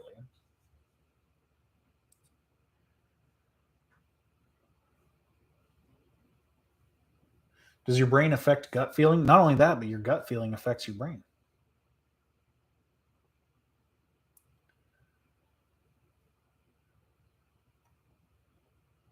Hang on. I'm going to come over here now. Cognitive processing under extreme stress. What's the best training for it? High BPM. Well, the best training for it is to slow your BPM, right? That is the best thing you can do. Because if you're in high stress, um, that blood flow might be increasing, but it's not really going to your brain. It's going to your body because you're probably going into fight or flight mode, right? So you're getting ready to run or fight something. That doesn't really take a lot of thought, actually. I mean, like if you sit there, you can train beforehand and get muscle memory. But if you watch two people who have never been in a fight before and they just suddenly get in a fight, it's very uncoordinated, messy business. Or if you even just watch a couple of monkeys get in a fight, right? Very uncoordinated, messy business. They're just like going at it, claws, teeth, punch, kick, whatever you can do, tear it apart, do your best. Um, if you really want to do well with cognitive processing, and this is what they train people in the military and people in the police, is that you have to slow your breathing. And a lot of people do the four square breathing, right? Breathe in 4 seconds, hold 4 seconds, breathe out 4 seconds, hold 4 seconds, breathe in 4 seconds, hold 4 seconds, breathe out 4 seconds, hold 4 seconds. And they just keep doing this four squared breathing. And what you're doing is you're regulating the amount of oxygen that's going to your brain, and you're telling your body it's time to calm down. So even if you're in a mental state that's like highly aware, you're still actively telling yourself to calm down. You can't really process cognitively very well unless you can be calm. That's how people make a lot of mistakes, is by rashly making a decision while they are not calm. Yeah, his content's amazing for sure. If anybody here has not followed Yellow Goose Forge yet, go follow him. He makes really cool stuff. He's a badass blacksmith, makes the coolest stuff. And yes, EMDR. I'm not sure I can adequately explain it. It's like a somatosensory sort of processing technique to help work through cognition and emotions. I'm not really sure.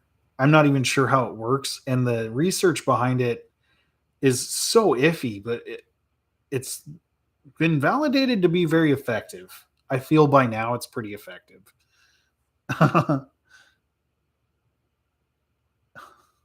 Yes, eye movement desensitization and reprocessing.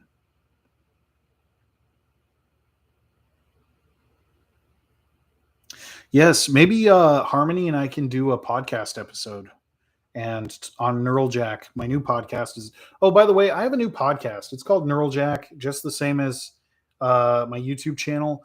Check it out, and if you like it, subscribe. I'll make more content for it. I've only got 2 episodes up right now. One of them hasn't even been listened to yet. I just put it out yesterday. I think it was yesterday or the day before. Please go give it a listen if you like. It's just the life of Santiago Ramon Call, who is a badass dude in neuroscience. He was actually, a lot of people claim him to be the first person in neuroscience.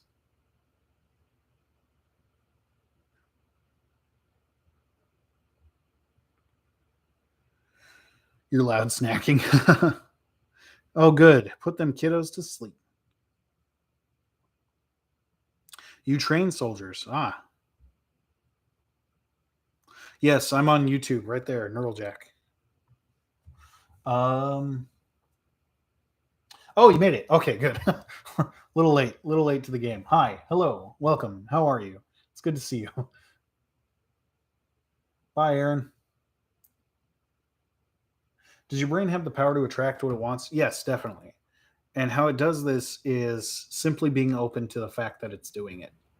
Your brain and your body actually gear themselves to do what you want them to, in a sense, or what you believe they will, in a sense.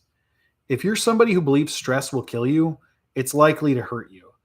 And if you're somebody who believes stress is your body's way of handling a situation, you're likely to remain healthy throughout your stress. Similarly, if you really do not believe that any opportunities exist for you, you're not going to be looking for them, and your brain is already shut off to that idea. But if you are willing to believe that opportunities exist all around you, it may take a while, but your brain will start believing that this is true, and it will be training itself to look for them. And then you'll start seeing them. And you can go the way that you like. This is kind of how I went from being homeless to working at Yale. It worked for me. It could work for you. I don't know.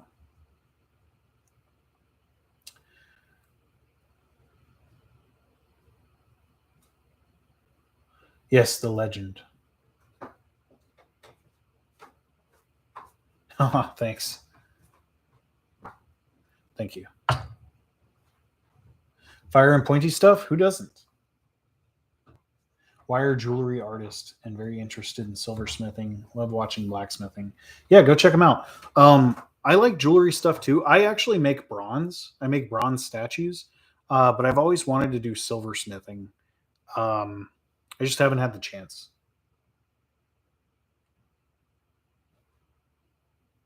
Yeah, no more, no more. Okay, I promise, no more. This last one. I'm sorry.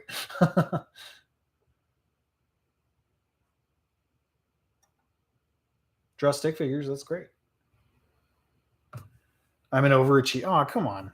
I just like learning things. You know what? The key to being good at a lot of things, I'll tell you right now. Here's the secret. You have to have dilapidating anxiety, like just debilitating, horrifying anxiety. I'm so anxious all the time that my hands and my brain need to be doing something, working on something. And so I've learned how to craft leather, make bronze, clay, rock statues. I've learned how to tattoo. That was the first one I learned how to do. I've learned how to do surgeries and neuroscience. Just studying all the time. I'm studying. I've got my nose buried in a book, and my hands are always active doing something.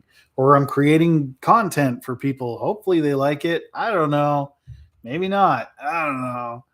But I'm going to try real hard. Message retracted. Redacted. We all love harmony. I'm awesome. No, you're awesome. Thanks, pal. Yeah, wire jewelry is really cool. I actually got the stuff to start doing wire jewelry, and then I got sidetracked with my career. Um, I would really like to start doing that again. It was really fun, really cool, really beautiful stuff. I bet that you are a million times better at that than I am, though. I made some cool D20s that were pretty neat, that were wire wrapped. I thought those were cool. I was going to give them to my friends.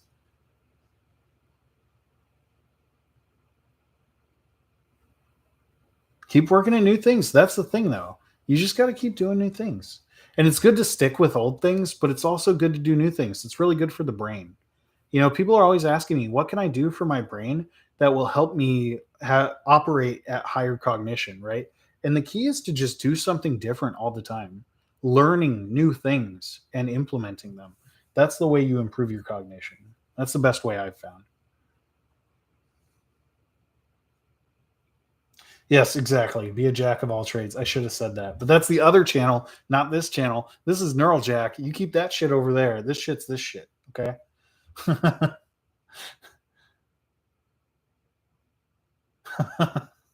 Oh man.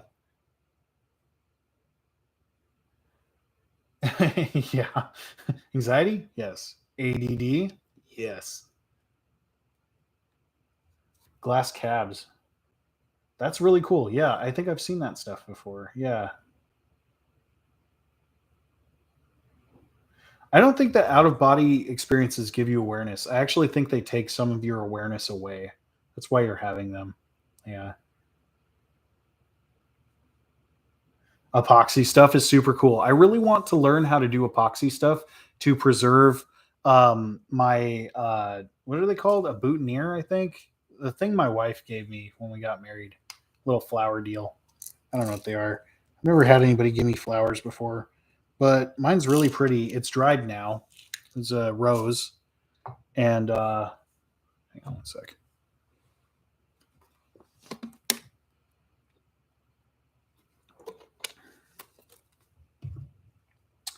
Yeah, this community is dope as fuck for sure.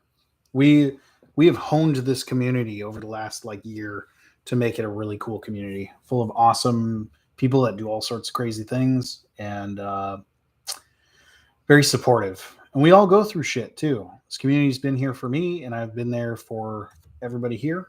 And I try to be anyway. We all try to be. Resin shark teeth, dope. Flowers and weeds.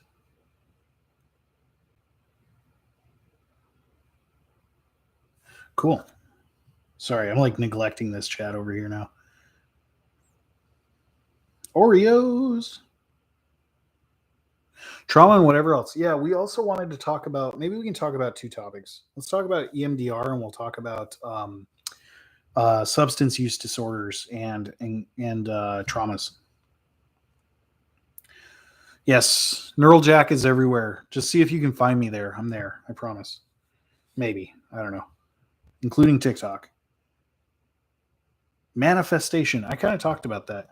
Yeah, I really do think that if you open your mind up to the idea that the opportunities are out there, you'll start training your brain to find the opportunities. That's literally how I've gotten this far. I was homeless as a teenager into adulthood, and it was all because I really believed I was stupid, because my teachers, my family had all taught me that I was stupid and that I was a waste of resources and I was never going to be anything.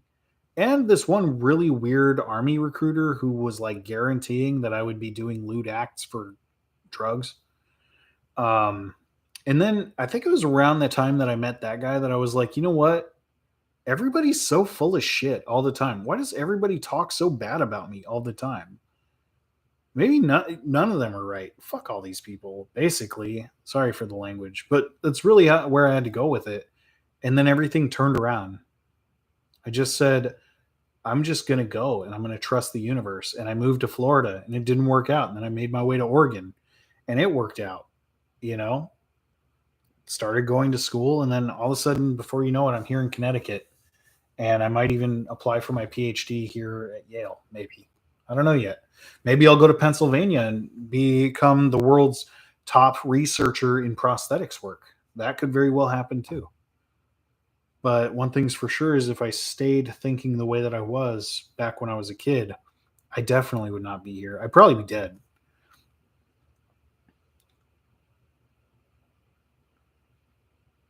Confirmed. I don't know what was confirmed. The timing is crazy. Critical facility or critical faculty while dreaming? Oh, yeah, you're talking about lucid dreaming.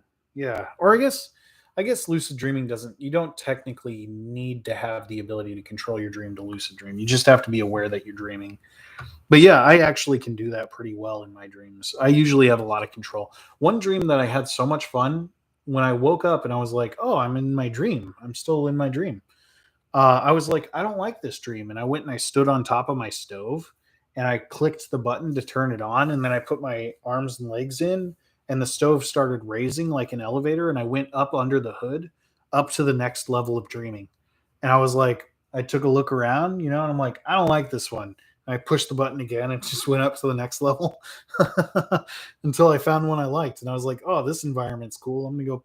But usually I do this really dumb thing. It's really fun for me. It's my favorite thing to do when I'm lucid dreaming. But I just go out to the middle of the ocean and then I fly really high up into the air, like super high. And then I just let myself drop all the way down deep into the water. And then I'll swim up to the top and fly up way up into the air, and I'll let myself drop again. And I just do that. I'll just do that for a while. It's super fun.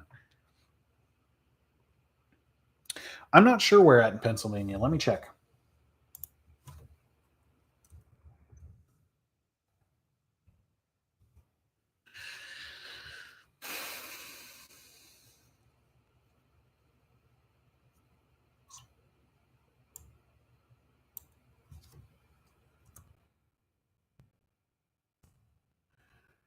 Uh,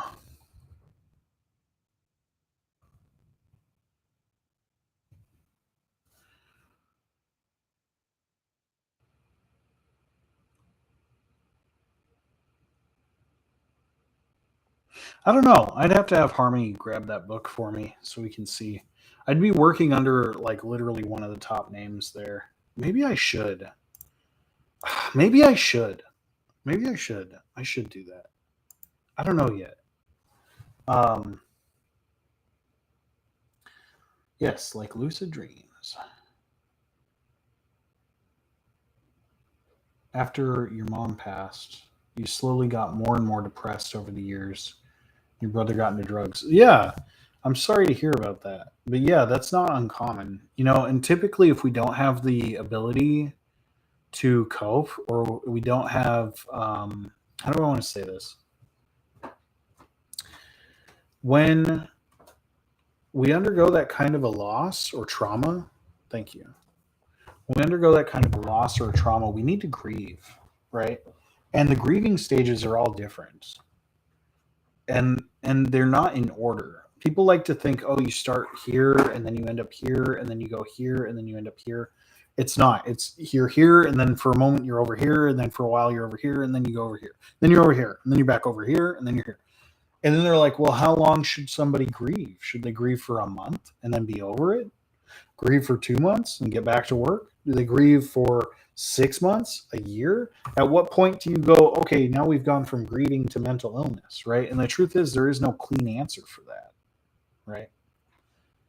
My answer is you should grieve as long as you feel like you need to. But I feel like some people who don't have the tools at that time that they're trying to grieve, if they don't have the tools to grieve, then they're sort of forced to grieve slowly over time as they gain the tools. And this can manifest as a sort of depression that gets worse over time.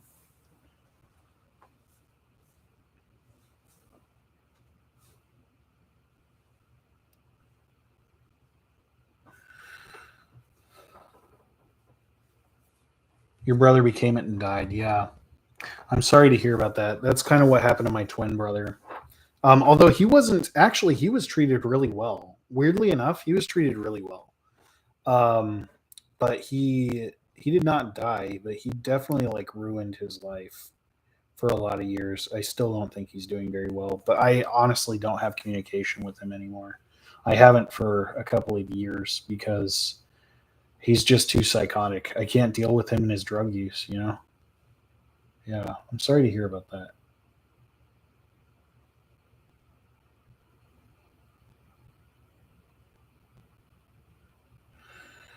Yeah. Well, yeah, I think the way that we handle grief is different depending on kind of the societal norms that are placed on us. For boys, we're allowed to just be angry. That's it. Either you're angry or you're nothing. And honestly, when I'm grieving, I maybe get a little bit angry, but not really. So it's like, what else do I do? Well, might as well do drugs about it. And that is what I did for a really long time. You know, when I was pissed off and homeless at 16, it's like, what else do I do?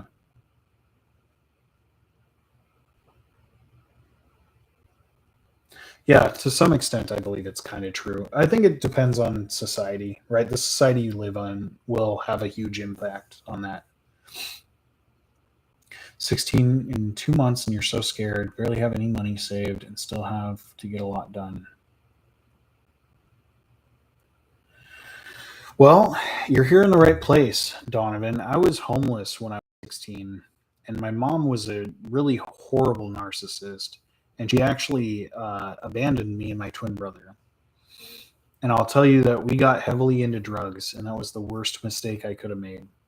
Don't get me wrong, I probably wouldn't be here had I not done the things that I did to get here, but um, life was literally hell for a lot of years at 16. If you're doing better than I was, then you probably have a really good chance, you know? And keep coming back here because our community is awesome. We have lots of information. We're all going through stuff and we're here to support each other, you know? And if you need any advice as to how to go about a career in psychology or how to get, how do I get into school? What kind of grants? What to look for? What to even know? I literally had to do all this from scratch. I'm the first person in my family to even go to school, right? So I've done it all, and from scratch. If you need anything, I'm here. Feel free to ask. If I don't know something, I'll tell you I don't know it. If I know where you can find the information, I'll try to lead you that way. That's the best I can do for you. The one thing I can't do is give you medical advice. 18. Okay, good. Yeah, I would be scared too. It is scary. It is scary, but don't think of it as like scary like a bad thing. It's scary because it's exciting. It's a good thing.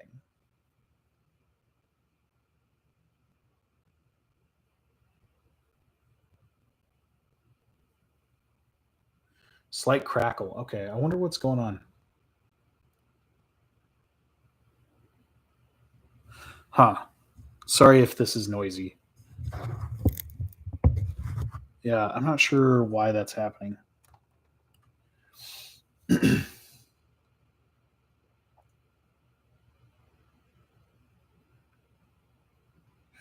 Okay, pick your life. Yeah. Most people never figure out their whole life.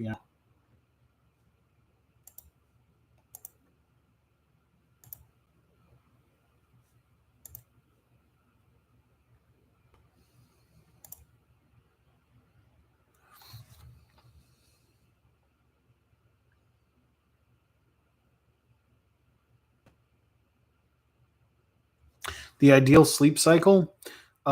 So there's like a bit of discrepancy in what's ideal. A lot of people used to think, oh, you should get 8 hours a day of sleep and then just be awake for the whole rest of the day. Now we're starting to see that humans didn't really evolve to be that way, right? Like, actually, we probably, well, if you look at our circadian rhythm and how excited our brain is at different times, we're generally most awake at 3 in the morning, which is the witching hour, right? Like, people wake up at 3 in the morning. They're like, why am I awake right now? Everything feels weird. You're awake right now because that's when your brain is most excitable, literally while you're sleeping. So you're going to wake up. And then also, you probably have a little case of sleep paralysis. So you're going to see some weird shit for a second while you're waking up, right? It's not witches. You're not having like nightmares or anything in the traditional sense. That's your sleep cycle. That's for most people. And then you're most awake 3 a.m. and 3 p.m. ish is when you're most awake. When you're most sleepy is 9 a.m. and 9 p.m., right? So, really, in theory, we probably should be sleeping twice a day, and being awake twice a day, once at night. This actually makes sense because this would help us protect ourselves from predators, given that we still have the same kind of predators that we used to have, which were mostly nocturnal. So tired and not be able to fall asleep. Um, yeah, I don't know what that's about. I think sometimes we psych ourselves out a little bit. Like if you're like trying to do something, all of a sudden you can't, right? Viktor Frankl, Dr. Viktor Frankl talked about this in his local while he was in a concentration camp because he was a Jewish German psychologist. And supposedly it was the development of this theory, this therapy, that kept him alive. But logotherapy states that if you're having trouble doing something, basically, this is like the most general way to put it, is if you're having trouble doing something, try to do the opposite. If you're having trouble sleeping, try to stay awake as long as you can. If you're having trouble peeing in a public urinal, try to hold your pee as long as you can, right? Like those kinds of things. Yes, lack of regular sleep on the brain can really screw you up, especially if you're not getting good sleep. If you're somebody who dreams a lot, then you're never really in deep sleep. You're always like at the surface of waking up. And you need to be in deep sleep for rejuvenation to occur, right? You need your synapses to reuptake spent neurotransmitter and also have time to build new neurotransmitter. And they can't do that if they're constantly firing, right?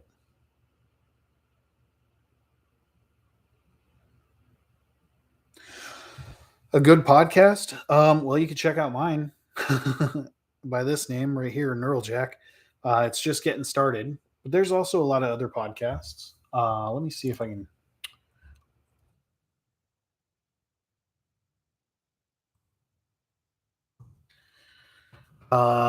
Yes, I've heard Brain Science with Ginger Campbell is a really good one, is what I've heard. Yeah. And Everyday Neuro might be a good one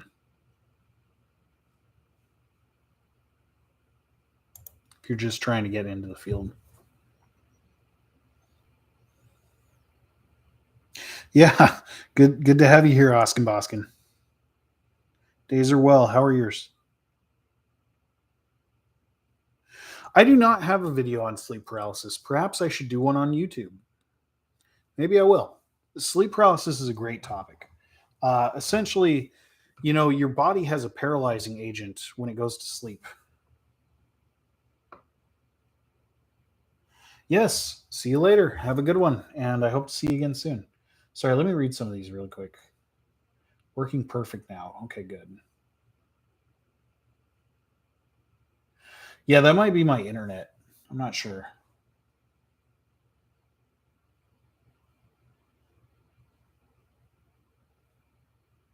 Oh man, I don't know if Donovan's gone now. Probably, but maybe they'll come back and watch this recording. If they do, my way of thinking, every time I've aimed up here, I've only ever landed here. Every time I aim up here, I only ever land here. So I've learned to aim as high as I can aim possible. And somehow I land way up there.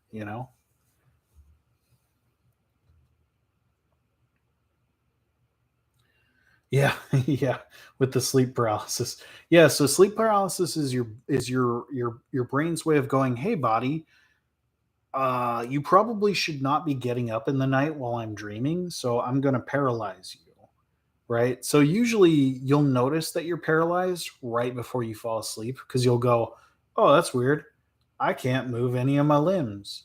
But usually you're in like a really mellow state, so you're cool about it. You're like, "Oh, well, time to go to sleep." Usually you'll find out you're in sleep paralysis just before falling asleep. On occasion, your cognition will wake up prior to your body becoming unparalyzed. So you're still paralyzed. And this is theorized to happen when you wake up before your REM cycle is over. So you have your cycles, you have like three main ones. You have like deep sleep, you have like REM, or like an intermediate, and then REM. REM is right before you wake up. And so you oscillate between these states, right? And you'll usually people go into deep sleep about 3 times a night, sometimes four. Uh, but then, they'll come up into REM, and that's when you're like close to being awake. And sometimes you'll actually wake up while you're still in REM. And this is usually what causes you to have weird hallucinations or nightmares as you're trying to wake up and your body can't move. That's why some people think they're like being affected by witches or something. Thanks for likes.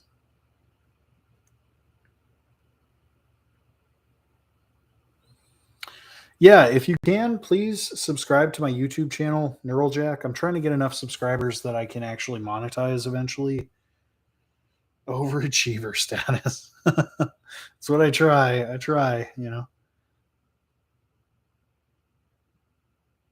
to get into the field. That is a good topic. I should definitely talk about that sometime. But there are a lot of things. I'll have to like come up with a good solid answer because there are so many things.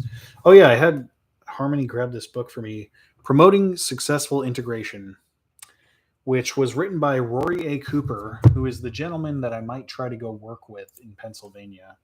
Rory is actually paralyzed, and he is sort of the top guy in paralysis research and in human engineering, and that's what it's all about. So this successful integration, what this is about is how do we integrate machines with neurons?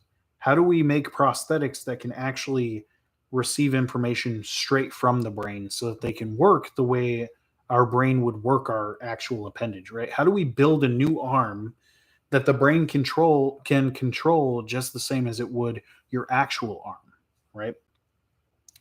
I'm going to become the real life Dr. Octavius is what's going to happen.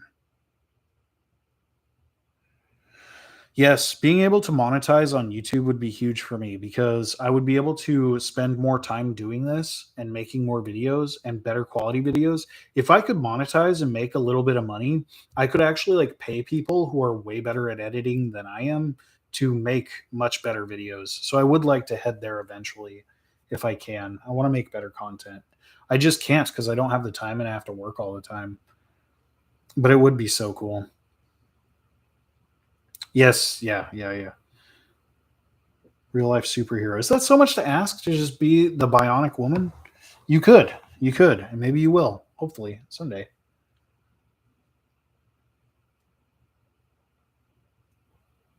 Yes, aim high, good person.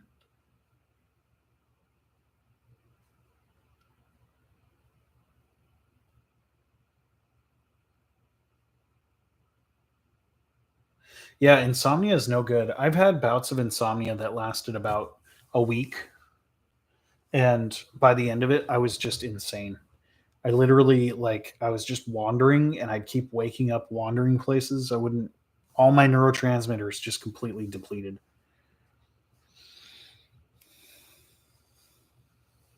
Yes, Harmony will either be the first superhero or supervillain. Not sure yet. We'll have TikTok decide. Go onto my YouTube and vote in the comments. Everybody in the comments here vote whether or not Harmony becomes a villain or a hero. And then click that like button and all the things. I don't know. I need to come up with a. I see people on YouTube like say all the things, and it's really funny. It's kind of absurd to me. Smash that like button. The super anti-hero for sure. I feel as though I might be an anti-hero in my own life. Maybe I'll just be Walter White and go break bad. Instead of drugs, though, I'll sell prosthetics. Like, just be the first neuromod doc. Or what is it? Ripper docs? Yeah. Yeah. Start like doing the cyberpunk thing. That'd be cool to be the world's first Ripper doc for sure. Although I guess technically there are people who already do this kind of thing. Deadpool. Chaotic neutral is the way to go for sure. Every D&D character I've ever made, chaotic neutral. Actually, no, that's not true. They're usually chaotic evil. I try to make them chaotic good, but then the chaos just gets to be too much. Yeah. Anywho, we've been live for about 2 hours now, and I feel like that's a pretty good amount of time to be live. I may need to take a break from this. I'm not sure if I should go live again or if I should call it a night. How are people feeling? I do need to take a little quick break though. Always choose good. Yeah. It depends on what I'm playing. If it's D&D, I always end up evil. I don't mean to. It just sort of happens that way. If I'm playing video games though, and there's like a good and bad option, I always choose the good option. Red Dead 2, I've never been able to play as evil. I just haven't been able to do it. I barely got through it as neutral, kind of, but it was neutral good. Nah, it's not lame. Also, lame's kind of a bad word. I try not to use it. Yes, we'll see you, big screen video. It was good to have you here. Thanks for enjoying the content. Hopefully, I'll have more for you next week. Probably go watch Big Brother. It's still pretty early. Okay. Well, in that case, I think I'm going to take a quick break. I'm not going to end the lives. I just need to get up, stretch my legs for a second, and come back because it's been 2 hours. I need to get up and move. Just rest your noggin. All right, I'll be back. Give me 1 sec. Take some of this.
Okay, I'm back.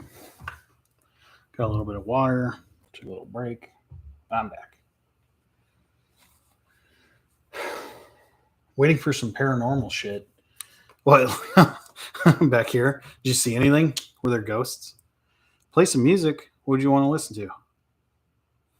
I'm on YouTube. I might not be able to do that. Actually, that's not true. I do have music we can listen to. It's just not. I can't listen to like Spotify or anything.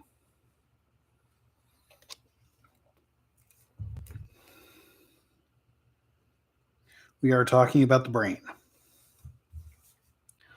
Let's see if I can play something. I'll try to play it kind of quiet. Give me like a genre to work with. What do we want to listen to?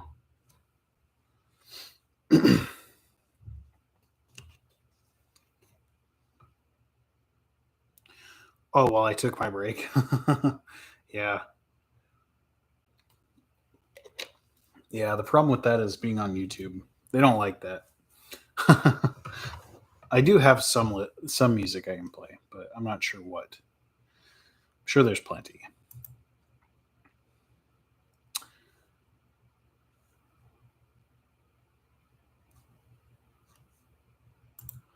Yeah, and for everybody here, be sure to subscribe to my YouTube channel, Neural Jack. You can also find my podcast, Neural Jack, if you're working or something and you just want to listen to me talk. I'll yammer on in your ear like a nice little mosquito. Just kidding. I'm not like a mosquito. I'm smooth like butter. Listening to me talk is just like taking a stick of butter and jamming it right in your ear hole. And I hope you enjoy that. It's my gift to you.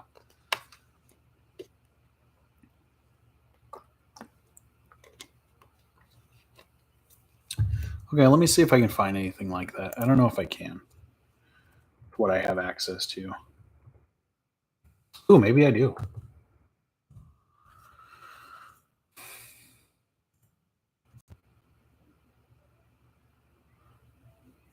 It's playing. Let me know if it needs to be louder. What, the butter? Sticking a stick of butter in your ear?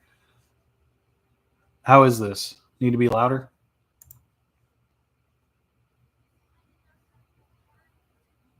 I don't know what's going on.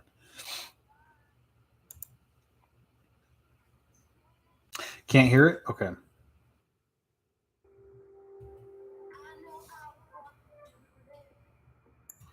What about this?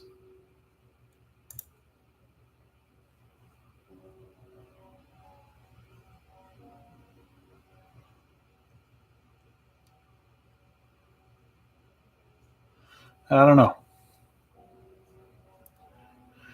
I don't know what music this is. I just put in Dream Pop. This is what I have access to that I can play on YouTube without royalty problems. Can you hear it now? Still too low?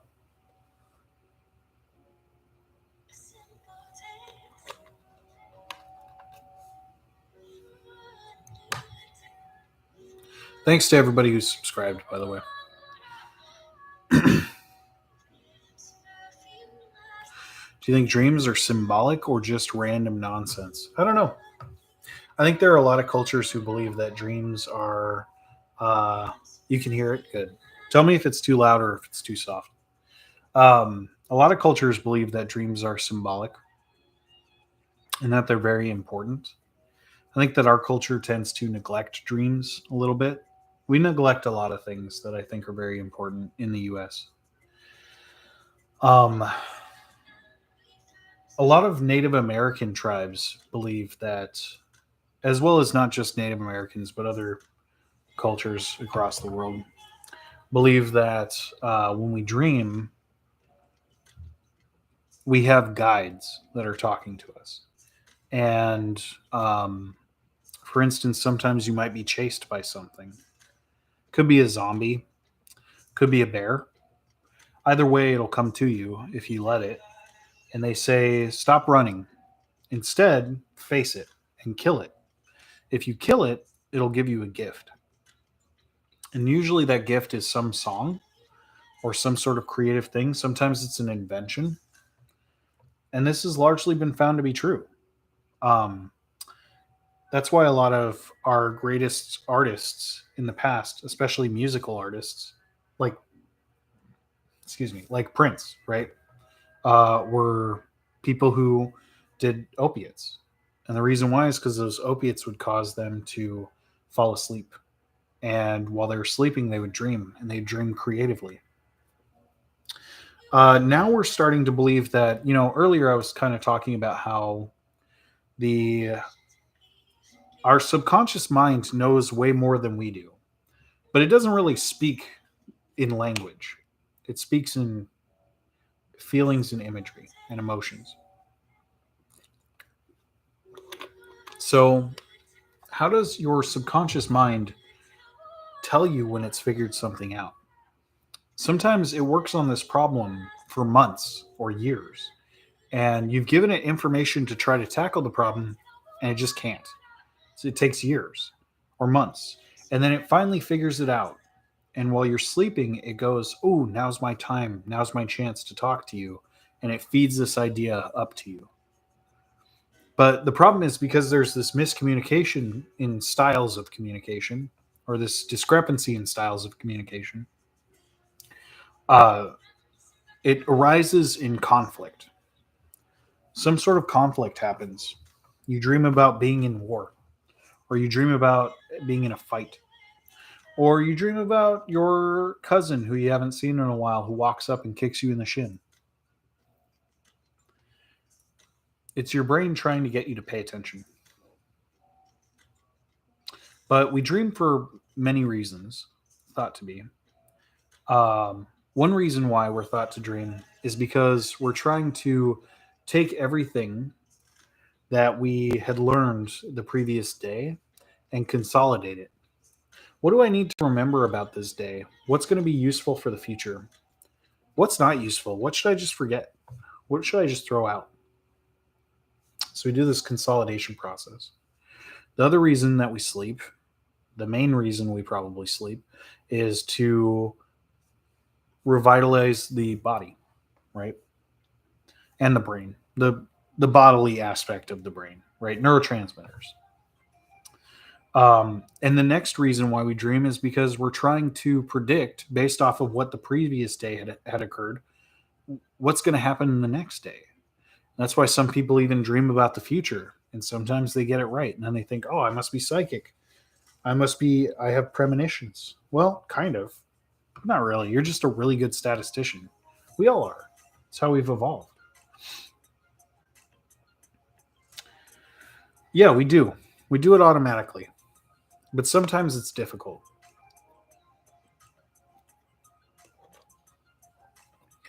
Not all answers are simple, and it takes a while to fully understand them. I find in life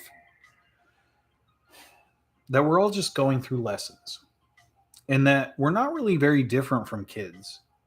Everybody I meet who's an adult, I can picture their kid self. I can picture how they were as a kid. And then it kind of helps me to understand them a little better because I see them as their kid self. You see the kids that like to play by themselves and they get kind of picked on, or they just enjoy their alone time. You see the other kids who really like to have attention, you know, and you see the other kids who are having trouble with something.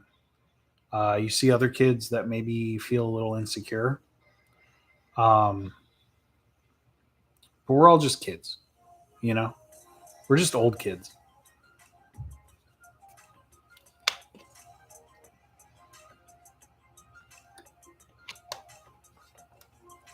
This music's trippy. Um,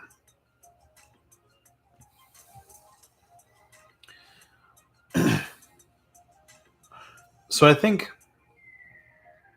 that sometimes it takes time to figure things out. Sometimes our subconscious hangs on to things potentially our whole life and we might not even know it. I think that's why sometimes we, like I was saying earlier, we remember things that happened when we were very little, we shouldn't really have memory of. I wonder if we could build a device that would allow us access to those things. Probably.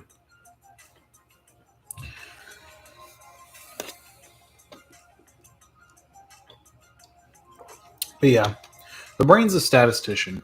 It likes to make predictions. That's what's kept us alive evolutionarily. We're really good at it. That's how we've gotten to this point. We can basically predict everything, almost. There's some things we can't predict, right? But if you think about it in terms of actual reality, you probably predict a lot of things that you don't even realize you're predicting. I mean, people generally form their life in such a way that they can predict what's going to happen that day, right? That's why we have planners. People go, well, I got to go to work Monday through Friday, and then this weekend I got to go see my sister-in-law and her family, and da da da da. You get what I'm saying? Like we're planning that all out because we're predicting what's going to happen. But that's because we can predict with a fair degree of certainty because we are afforded that privilege as a higher order animal with higher order cognitive processes. Other animals can't really do that, you know, and we used to not be able to.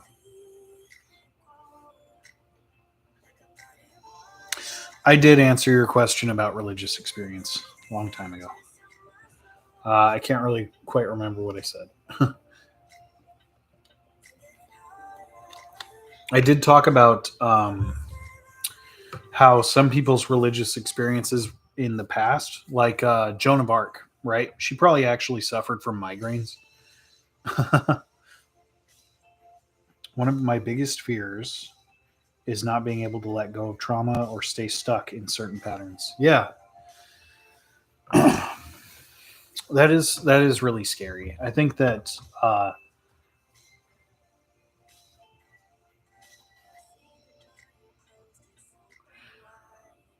idea is pretty scary for me too. I think that I want to always be growing my whole life. I want to be hopefully not growing this way. I want to like I've said, I want to keep learning. I'm always learning new things. I want to keep learning. I don't know how long I have to live, but I want to learn as much as I can while I'm here. I just want to, like, by the end of my life, if I'm like 80 years old, or if I'm 40 years old, or if I'm 34 years old, I don't know. I don't know what's going to happen in this world, but I do know that by the time I'm done, I want to be like, man, I really had a good run. I did everything possible, you know, except for bungee jumping and skydiving. I don't need to do those. Those are for other people, not for me. I'm good. Maybe someday when I'm like 80 or 90, I'll be like, fuck it.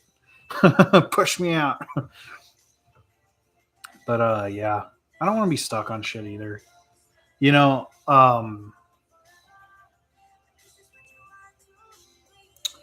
my boss told me after I informed him about some stuff at my old job, he was like, wow, you really just moved on, huh? And I said, yep. And he was like, I've never seen somebody who is just so ready to not even care. They just go on. They're doing something else now. And I said, yeah, I really don't want to waste any time thinking about stuff that makes me mad or upset. Like, I, I give up. I don't care to fight anymore. Uh, there's nothing to fight about. There's nothing to argue about. There's nothing for me to be upset about. This thing happened that I didn't like and I didn't feel was fair. And you know what? I'm not going to waste any more of my precious resources on it. I'm going to move forward and do the next best thing. You know,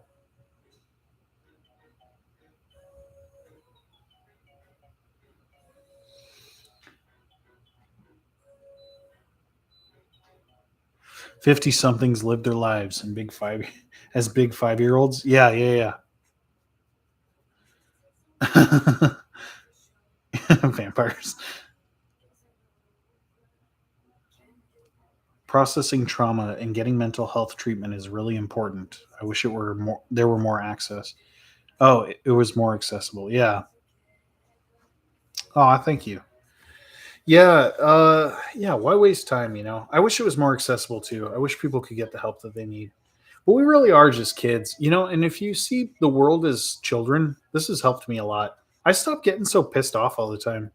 I don't get mad at people when they make mistakes. I don't get mad at people when they're acting a little bit selfishly. I just don't get mad because I'm like, hey, that's just that kid being a kid and they're learning just like I'm learning. I'm a kid too. I'm learning. I'm trying to figure it out, man. So are they, you know?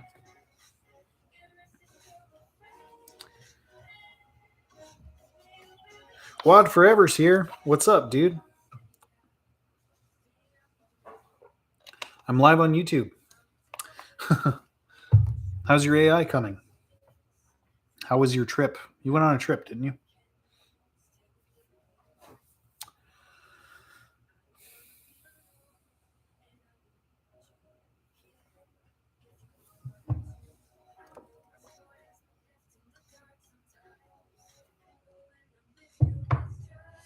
It does make life a lot easier. You waste a lot less energy on being frustrated. And you can direct that energy towards things that are positive. Yeah. Yeah. Takes a good deal of empathic processing, though. Yeah. A lot of that anterior temporal exercise.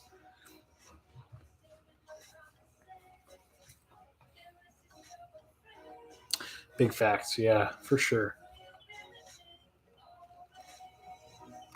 Took a long way to get, or it took a long time to get this way, though. I wasn't always this way. I remember I used to just get so frustrated about nothing all the time. So I was so mad. People, if only other people would do what I wanted them to do, the world would work out. If only everybody did what I thought they should do, the world would work out. Turns out the world works just fine without me bullying it. you know, Sometimes you just got to sit back and enjoy the show, watch people do their thing.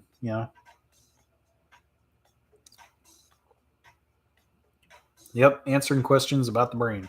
We're live on YouTube and TikTok.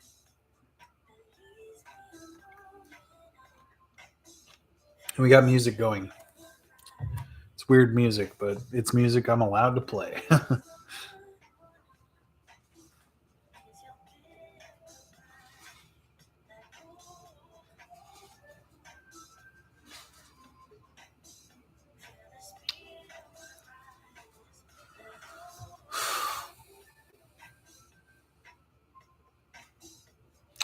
Yeah, so I've been working on some videos. They're not ready yet. I have one video up on the YouTube right now. I think I'll have a video on Santiago pretty soon. I also have the podcast going if you want to listen instead. Those things are up.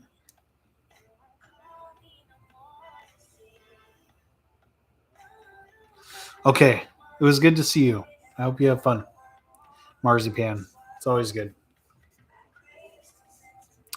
What music would I play if I could? I don't know. I like a lot of kinds of music. Um, I think if I could play some music, I don't know. I'd probably play something chill. Um,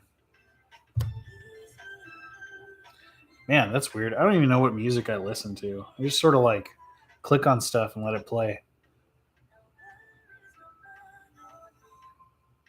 I used to listen to a lot of hip hop, a lot of rap. I used to listen to like a lot of 90s hip hop and stuff. It's probably my favorite genre. Yeah. Like old school, the good stuff. Yeah, my music taste is like almost indescribable now. I don't know. I just sort of play whatever is there. Sometimes I hear stuff on TikTok that I like, and I'm like, all right, I'll play that for a while, I guess. Anything but country, unless it's like Johnny Cash or some old school stuff. Although, man, I cannot do like certain rap now, mumble rap, that kind of thing. Just not into it. It's not my thing. I do love the old school stuff though. I like, like Zion I and that style. Greaves is pretty dope. Although he's not really old school. Uh, you know, I don't know. Dr. Dre, Snoop Dogg, Eminem. Who else? All those guys. And then throw some Limp Biscuit in there to piss off my wife. I'm just kidding. Never do that. Why do some people experience music so much more intensely than others? I think it depends. I think we all experience music intensely. It just depends on what kind.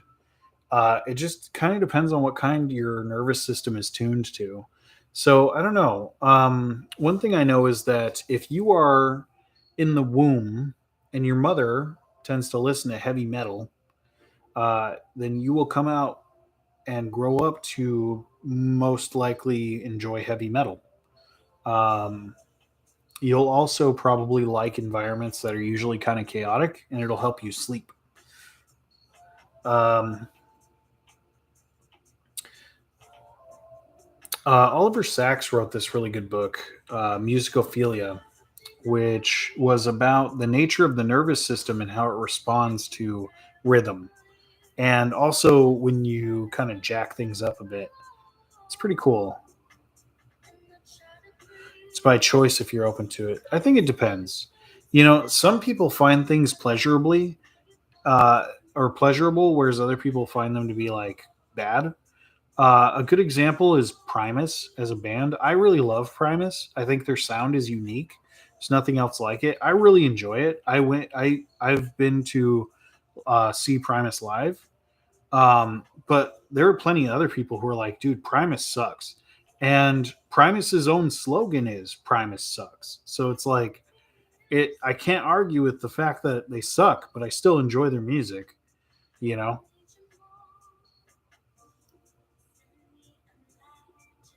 That kind of music. Um yeah, I think it definitely helps with cognition.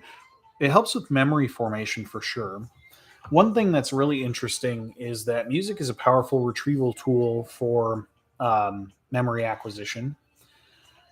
Uh, we know that people who suffer from dementia, Alzheimer's, right?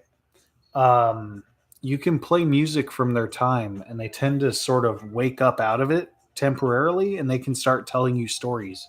It's almost as though they never had the dementia in the first place.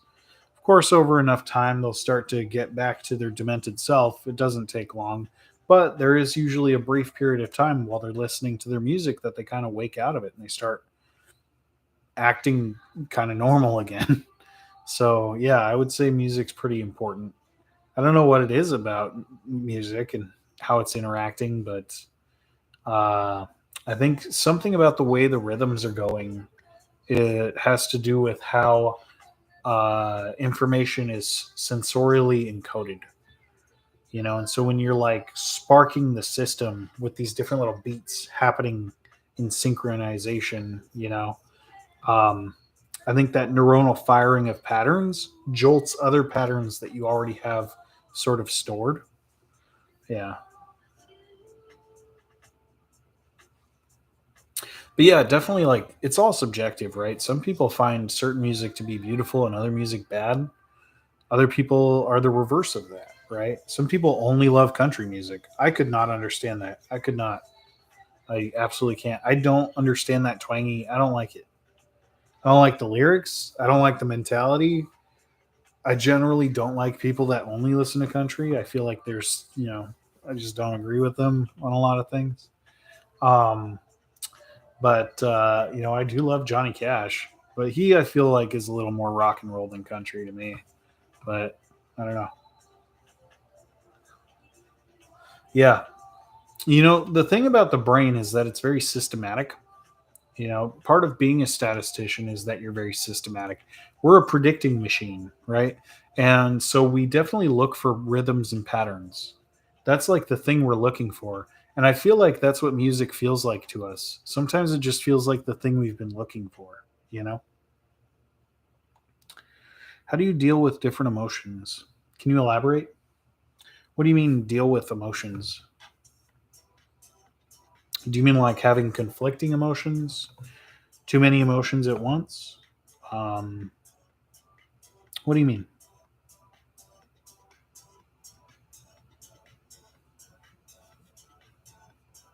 This music's getting wild. Need some glow sticks,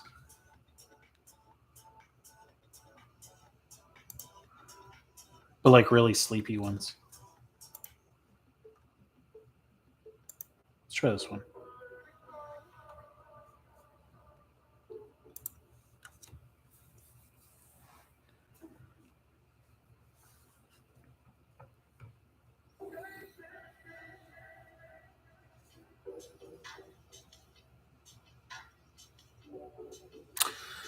Yeah, for me, you know, I used to be so emotive. I just felt so powerfully. When I was very little, I felt love.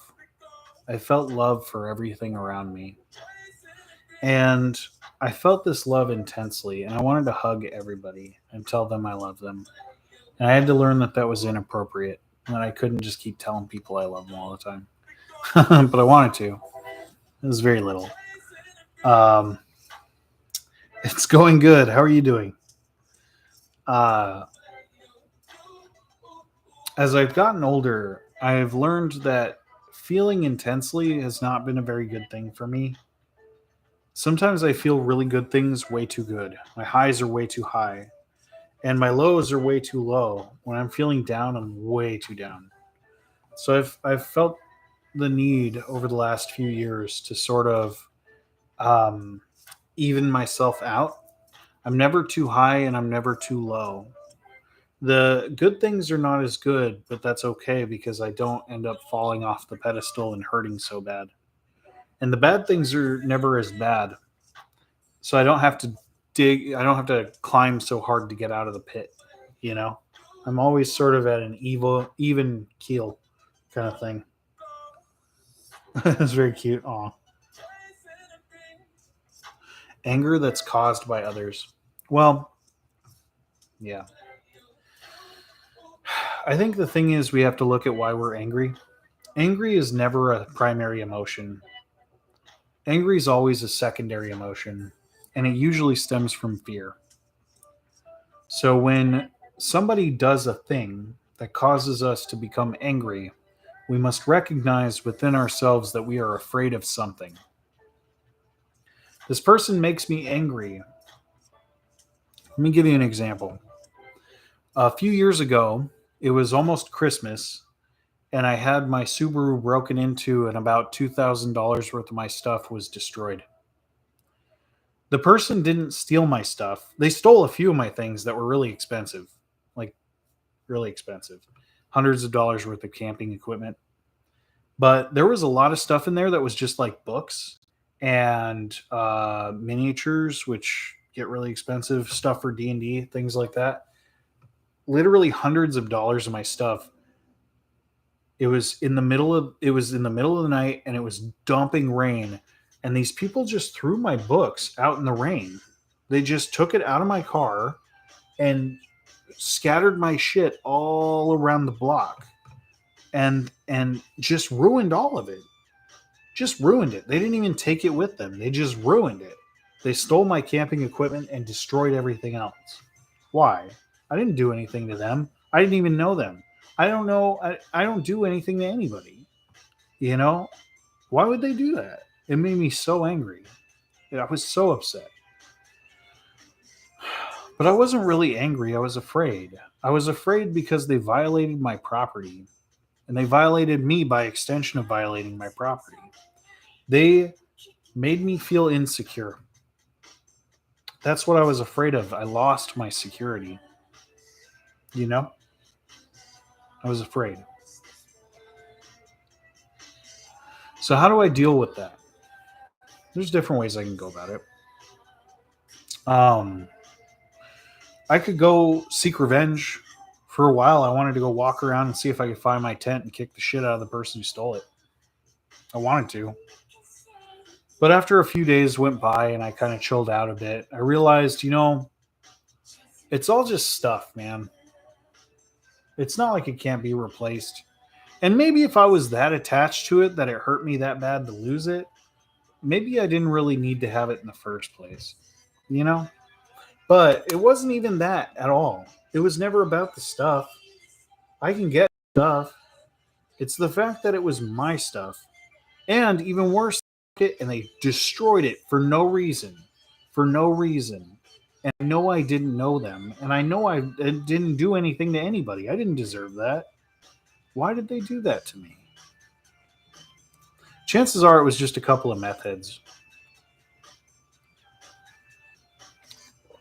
I was living in Eugene, Oregon at the time, and I was living in an alley. Like my house faced the alley. So there's always junkies back there just doing drugs. They were stealing people's mail and doing all sorts of stupid shit. Shit happens when you have people that are high and they don't think straight, Yeah,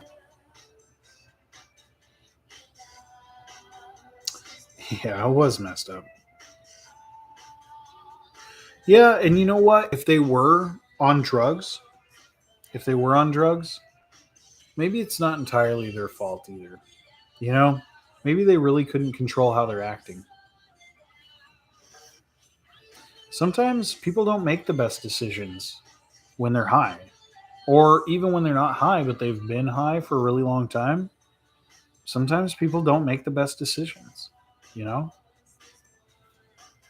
Who am I to say? Maybe someday, 5 years from now, they'll look back on what they did and they'll go, man, I feel really bad that I screwed with that guy's shit. I really shouldn't have done that. Maybe it was just kids being jerks, I can only hope that someday they'll look back and hopefully they haven't forgotten. Hopefully they didn't just get high and forget, but hopefully they look back at some point and they go, I really wish I wouldn't have done that to that person who I didn't know, who probably didn't deserve it. Maybe I did deserve it. I don't know. Maybe I did something I didn't even realize I did. I don't know. I'm not going to seek revenge, though. I'm not going to do that myself and make things worse, you know? So, what am I going to do? Well, I bought some security cameras and I put them up. That made me feel a little more secure for a while, you know? Carried a pair of cuffs and had stuff to protect myself. That made me feel a little secure for a while. Then I realized I didn't even need any of that. For what? For confrontation? Might as well just avoid it all. Fuck it. I don't know. Maybe I should just be less attached to my stuff.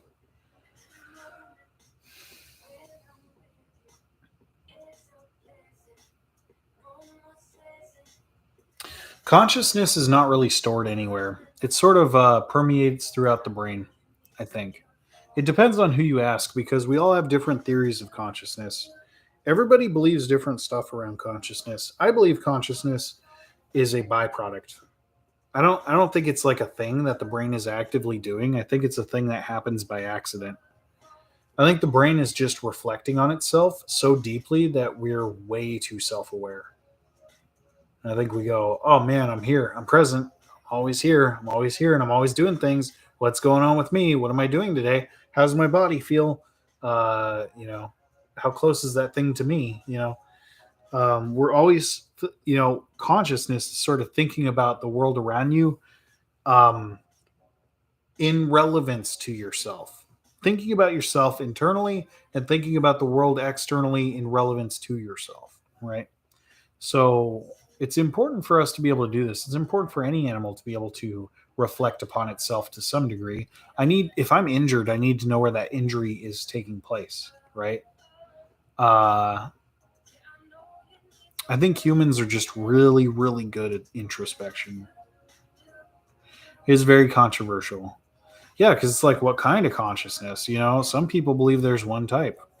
Some people believe there's three. Some people believe there's 40 different kinds of consciousnesses. And they all stem from different, like, parent consciousnesses, right? I don't know. I don't have a good answer for that. I do want to make a video about it. I have information to make a video about it. I'm just holding off because it's such a hard thing to tackle. But I think I will try. I will try eventually.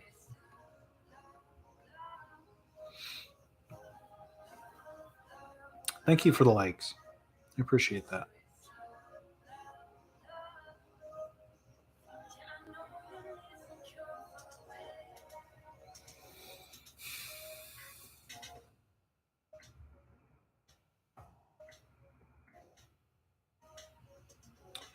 Yeah. Talking about the brain. What do I want to talk about?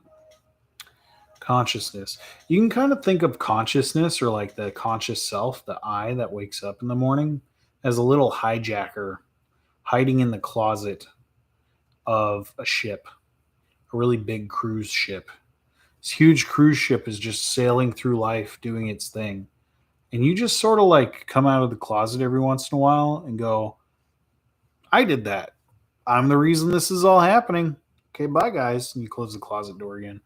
You're just here to take credit for it all, the rest of the brain and body are kind of going off without you. We're a lot less in control than we think we are, and I don't think a lot of people can accept that fact because it's a very difficult thing to accept. To believe that you are not in control. Maybe your will is not as free as you once thought, you know. And then also that can lead to a lot of other controversies. Like, okay, if I'm not as in control, then at what point do I become responsible for my own behavior? Right? If I'm really not in control, I'll give you an example. Some researchers were taking pictures of women's faces straight on and at 3/4 profile. They would take 4 photos. The first one was straight on, and then they would just regular eyes, and then they would take the 3/4 profile regular eyes. Then the third picture was straight on with some eye drops, and the fourth picture was 3/4 with some eye drops. The eye drops would dilate the pupil just slightly, not very much at all, just slightly. And they would then go on to ask, um,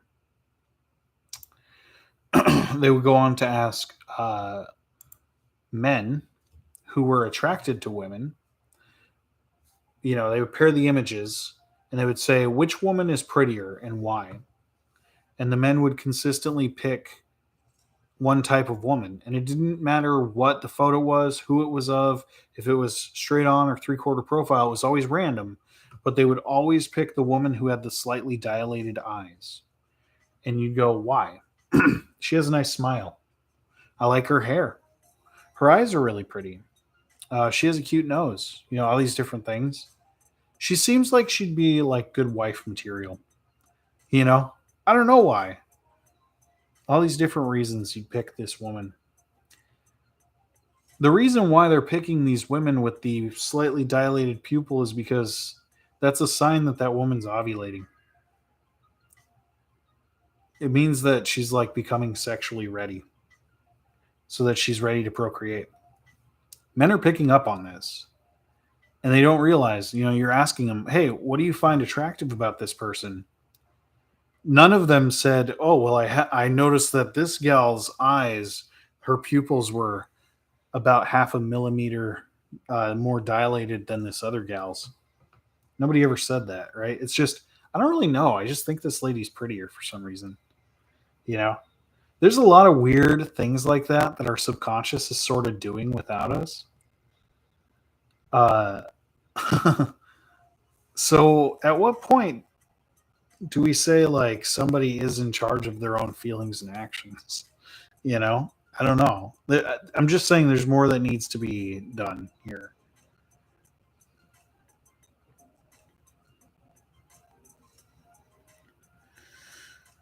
That's why people hang on to the whole heaven thing. Yeah, I don't know. Maybe there is a heaven. I wouldn't know.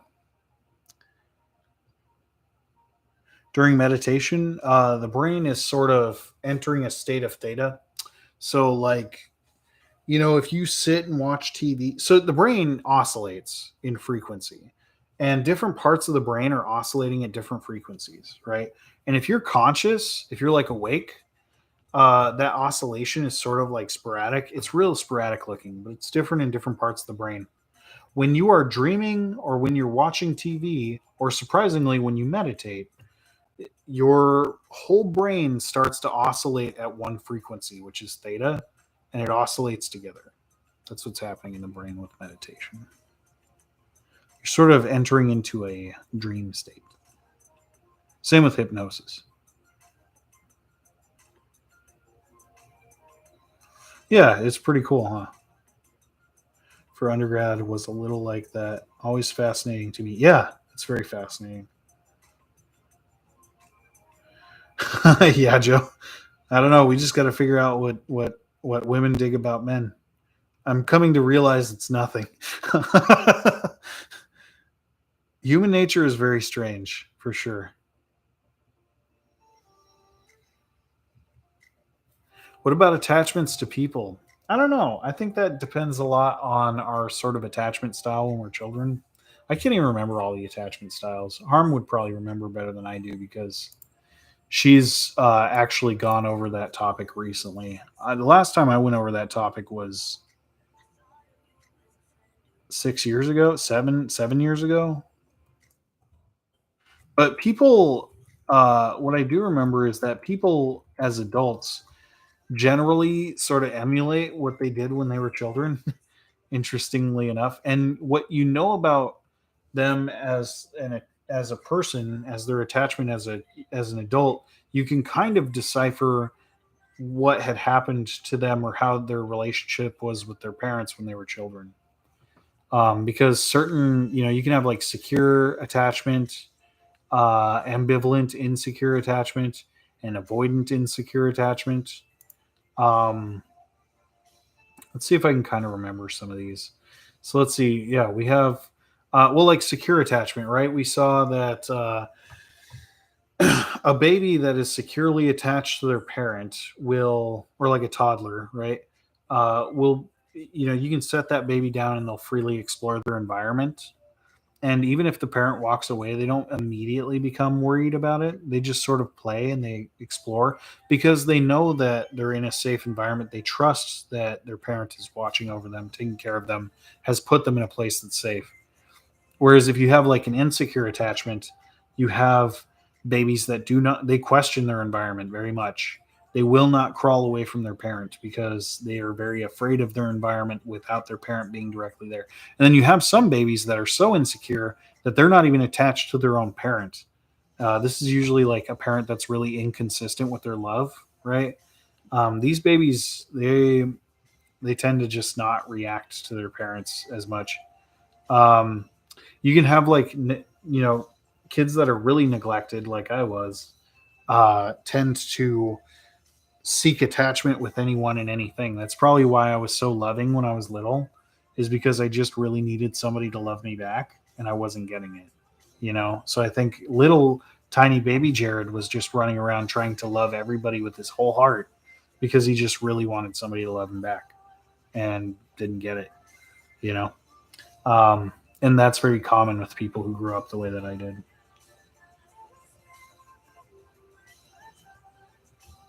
You can talk about attachments. Maybe that's one of the things we can bring up during a podcast episode.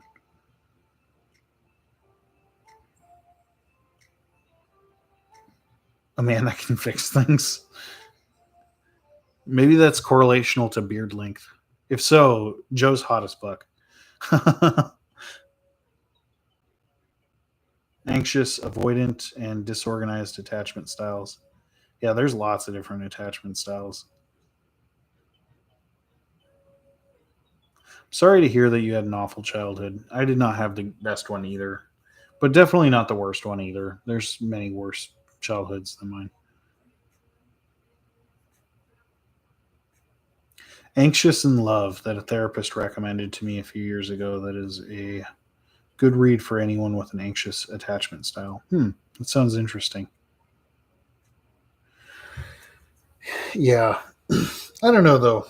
I had one of my mentors told me once, the worst thing you could do to a person is not to hate them. It's not to call them names. It's not to beat them up. It's not to pin the whole world against them.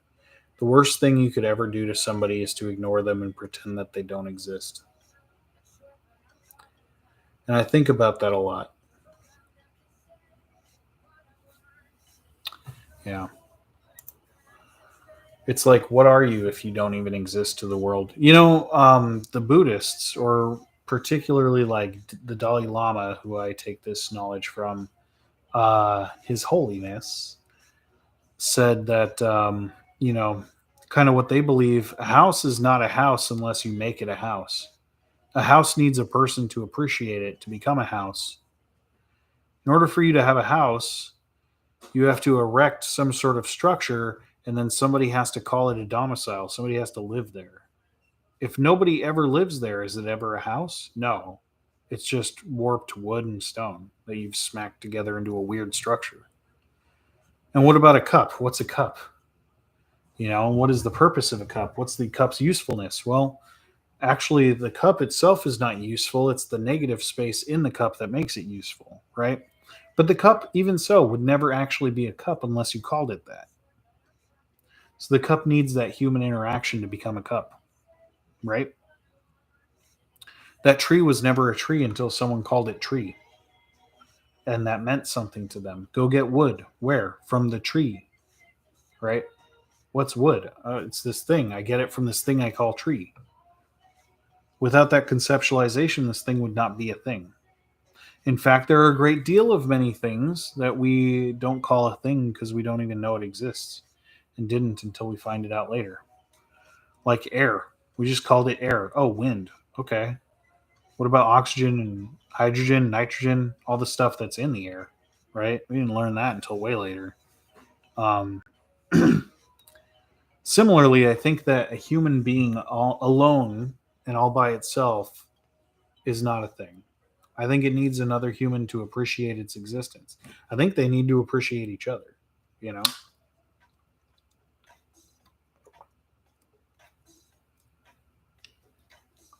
That's what we call community. And people who do not have a sense of community are in danger.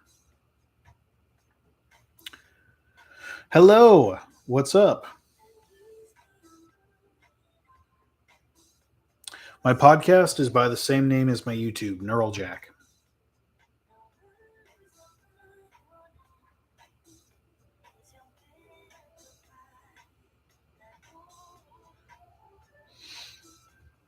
Hello, hi, how are you? What's up? Yeah, for anybody who's listening, please subscribe to my YouTube channel, Neural Jack.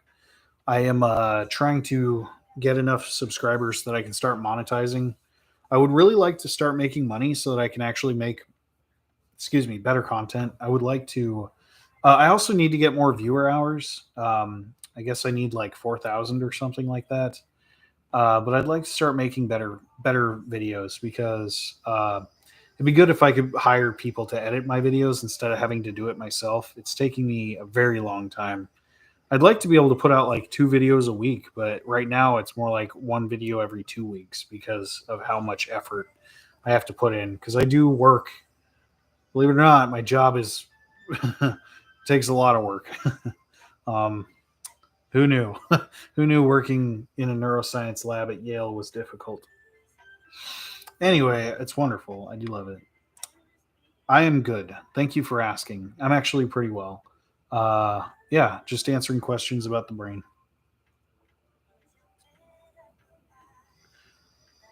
And neuroradiology. Dope. Well, thank you.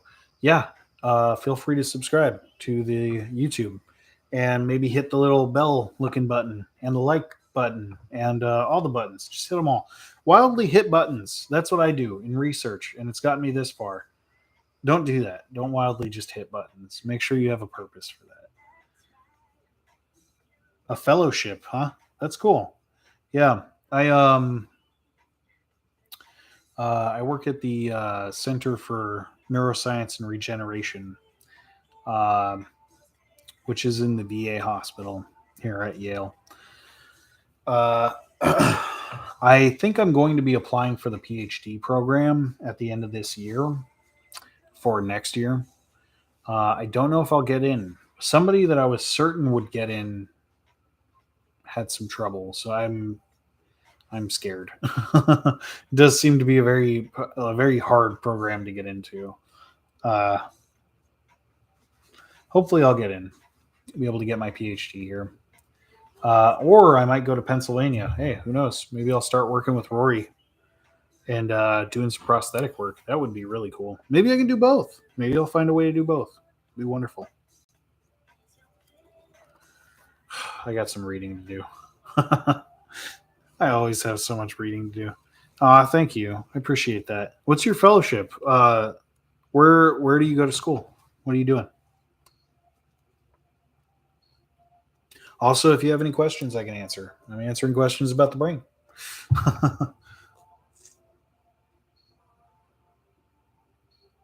People who understand the brain, how the brain works, understand a lot. I would argue that people who understand the brain and how it works understand that they understand very little. We don't know how the brain works. It's sort of cyclical. The brain is just a big old loop of crap happening, feeding into itself. But you're Canadian. Okay, cool. Yeah. I have like a mentor where I work right now. He's Canadian. I've never met a Canadian person I didn't like so far. But you never know. um, yeah, that's really cool. Right. Yeah, the more we know, the more we realize what we don't know, which is just infinite. That's a weird phenomenon in grad school, right? Because we start off school knowing this much. By grad school, we feel like we know this much, but then we get into grad school and we start to learn that we actually only know about this much. So we feel like we don't know anything all over again. But we forget that this much is still this much compared to this much, you know?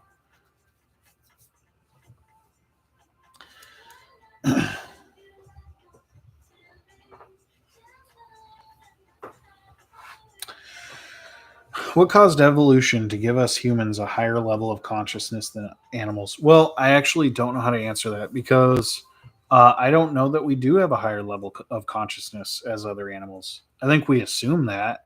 I don't know that it's true. I don't know that it's definitive. I don't even know that animals experience consciousness at all. Maybe they don't. And there's a lot of argument that they don't. And there's some argument that they do. And then there's others who argue that, different animals have different levels of consciousness dependent on what tools they have. Like I said, I think consciousness is a byproduct of the ability to self-reflect and introspect. So, if an animal is not very good at that, then they probably are not very conscious, right? We can see that maybe like cats, some cats might be somewhat conscious. Some dogs might be somewhat conscious. Elephants, for sure, are probably somewhat conscious. Certain animals, right?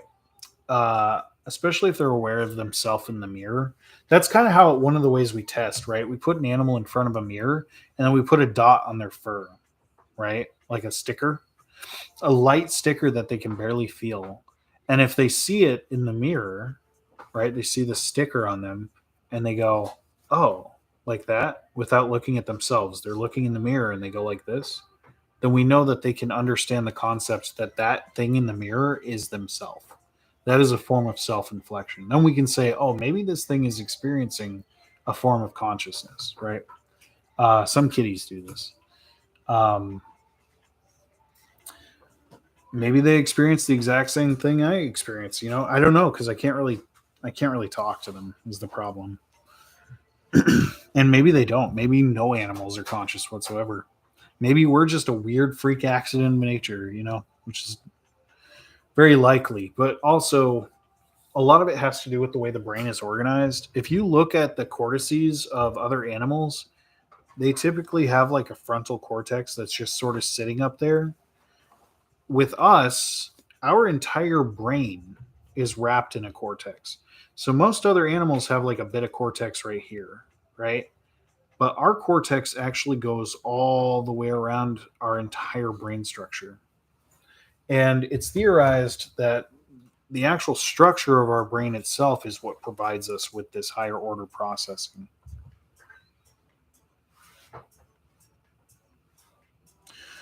Daughter has a brain injury that causes cerebral palsy. She's amazing and the brain is so cool. I'm sorry to hear about your daughter. It's really, I imagine that's probably pretty difficult to deal with sometimes. But I bet she is amazing. The brain is very cool. Yeah, the brain's like my whole life, I guess that's true of everybody. It's really weird when you hold somebody else's brain and you go, oh man, I'm holding somebody's life in my hands.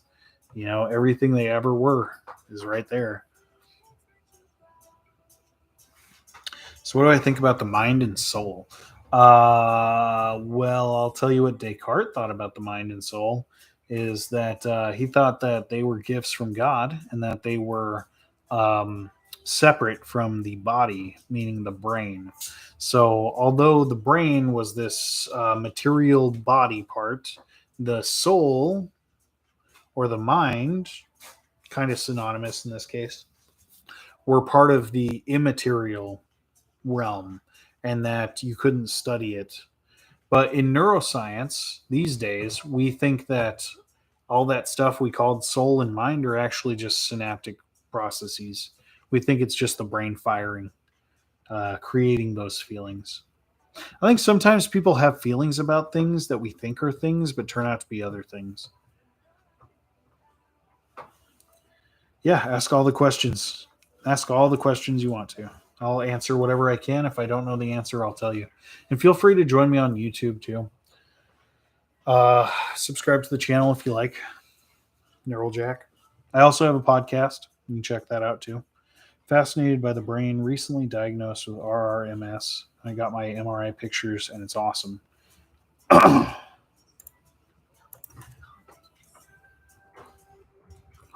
So what kind of content? I think they know. Oh, they might. Relapsing remitting multiple sclerosis. Oh, I've never heard of that. I didn't realize that was a thing. I thought it was just the thing that got worse. I didn't realize that you could go into remission. Oh, and it's the most common type. Wow. I had no idea. 85% of the diagnosis. Huh. You learn something new every day. I would love to see images of your brain. Despite how Spotify is. Yeah, Spotify sucks. Right now, that's the only place you can listen to my podcast. Actually, you can listen to it through the Anchor app, but that's just Spotify anyway. So it's like, but if I get enough listeners, I can start expanding to other platforms. You can listen to me on like Google Play and or Apple Podcast and all those. Religion is a byproduct of us creating a purpose higher than reproducing. I disagree with that. I think spirituality is a way to understand the mind and to create purpose. I think that religion is a construct built by people who wanted to control other people. And they said, oh, no, you don't get to talk to God. I talk to God. You have to listen to what I say about what God told me for you to do. Right? That's basically what religion is. And it's all for control. It's all for money and control and power. That's all it's ever been about. Spirituality is a separate thing, though. It's a very different thing. Different thing between religion and spirituality. You know, somebody could believe in the words of Jesus, right? And be like a Christian, but at the same time, not like other Christian people because of the religion, right? Provided a neurological answer to foot fetishes.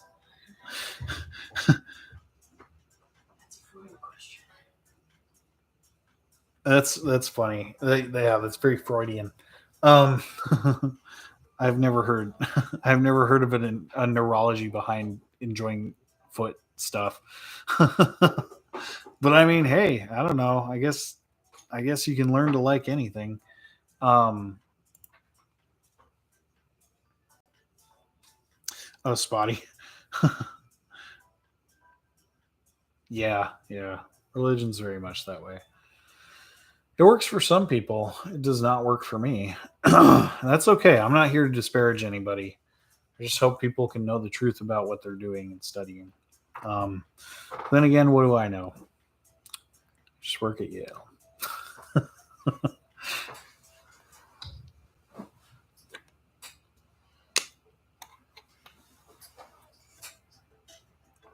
I need to stop doing that, by the way. That's really just a joke. When I go, oh, I work at Yale, that's just a joke. I'm kidding. I do work there. I don't think I'm better than anybody because of it. Right? I do not think I'm smarter than anybody else. I just want to be clear about that.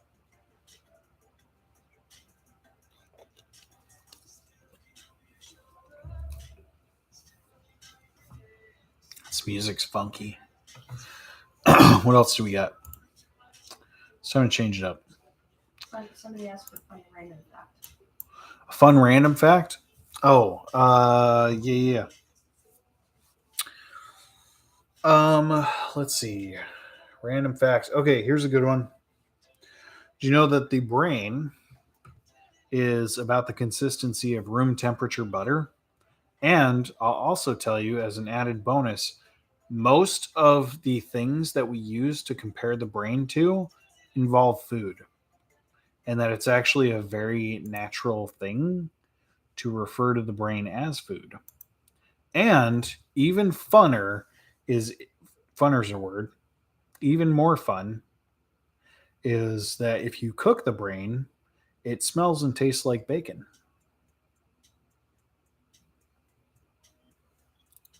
That's gross. It's not gross. Humans are advanced. You're welcome. Don't everybody applaud at once. There's your fact. Enjoy. Don't get kuru. Kuru is a prion disorder for anybody who doesn't know.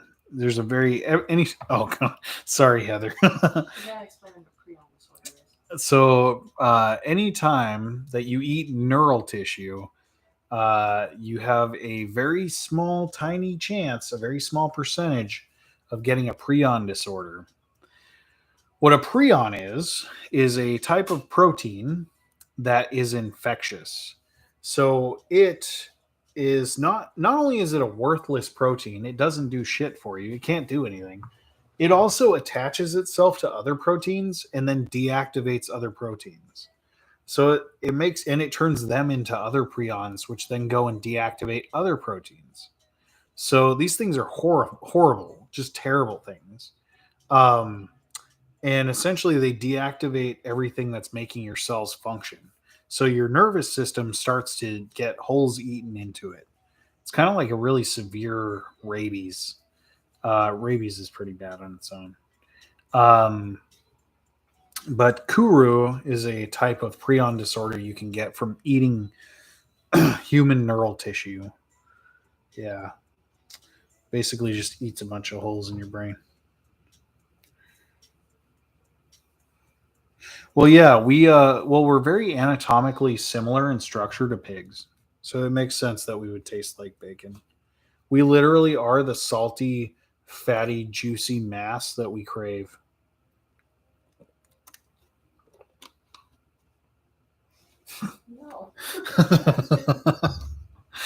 No. I mean, people require like the nutrients that are in a pig, people want that. It's quick, easy nutrition, right? But also humans are made of that. So of course we're going to be similar. How do you cook brain? I think most people fry it. I think it's possible to boil it. I wouldn't recommend that. If you're going to eat a brain, I would say fry it. Don't eat a human brain. Some people eat monkey brains. Some people eat cow brains. One of my friends, their favorite meal was cow brain. Yeah. Like they generally fry it. They go Hannibal Lecter on it.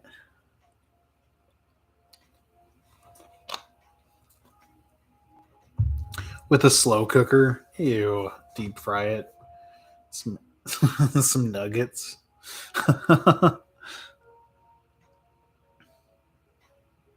Well, the nutrients that bacon has is mostly electrolytes, right? And protein. A little bit of protein, a lot of bit of fat and salt, which we like. We like salty things because salt is what moves our everything. Salt's what gets the cells going. We need sodium. We need sodium in our juice, in our people soup. Do people season it? I have no idea. I don't know anybody that's actually like eaten. Oh, just like brain in general. I imagine they probably do. I don't know. Probably no salt because it's probably really salty and fatty as it is. Let's see what goes with salty and fatty. I would probably like try to serve it up with something sour or maybe something sweet. Maybe something sweet. Barbecue sauce. I don't know. Brown sugar. Some brown sugar. Yeah, throw a little brown sugar on that brain. Heck yeah, bud. Do you think a brain transplant would ever be possible? I think it's been done. I don't think it's been done with much success because the body tends to just kill the brain. Body will just kill things that are transplanted that it doesn't feel right about. But I think some jackass transplanted a brain. I know one guy transplanted a cat's head onto a dog's body, and that was a horrifying mistake. Um, in Russia in like the 40s, 1940s, or something. There was some other people in Russia that in the 1950s or 60s, uh, they recorded a dog's head that they had removed and reanimated. So I think if we're able to remove a head and reanimate it, likely we could attach it to a body that's willing to accept it. But I think getting a body to accept it is really difficult. That's a hard question for me to answer. It makes me feel wrong in my guts. Oh, wow, Russia. What a surprise. Yeah. Russia and China, man, they just leading advancements. A lot of that stem cell stuff too, but it's good stuff. Some of it's necessary. How else do we make progress? We have so many laws here that don't allow us to make progress. Don't get me wrong, it's for good reason. Okay, we have laws for good reason, but still, you know, We're just sort of, I don't know. A lot of times progress has been made from people doing unethical or immoral stuff. And I don't encourage that.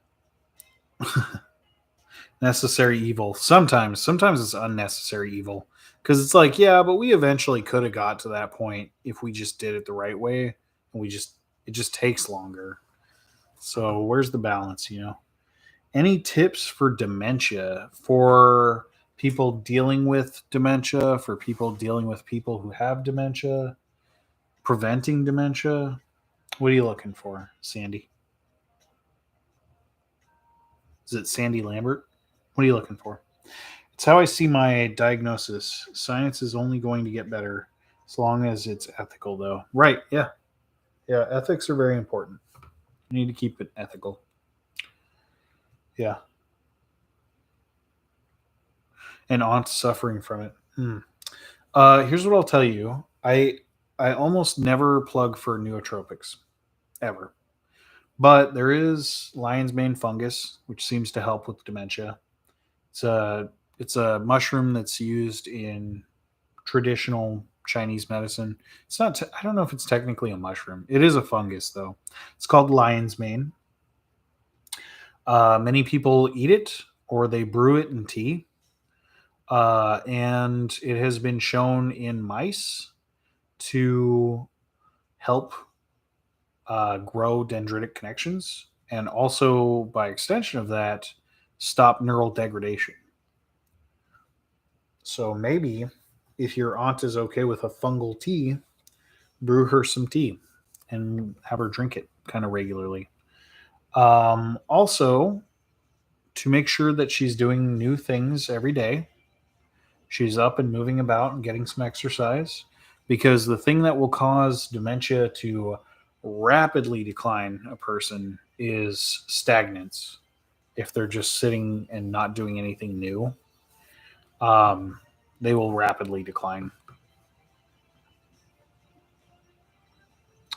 Uh, it's good to give that person a sense of purpose too, while they're still cognizant. If they aren't totally gone yet, make sure that they feel important, that they have jobs to do, that they have their place in the family to take care of people and do their part.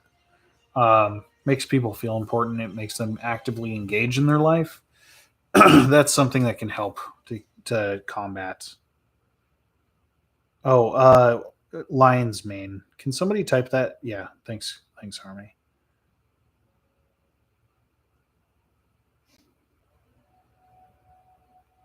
I'm sorry to hear about your aunt, by the way.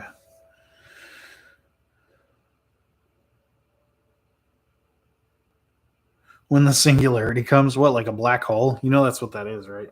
That'll just crush us. It's actually amazing how they figure out treatment. Oh, for MS.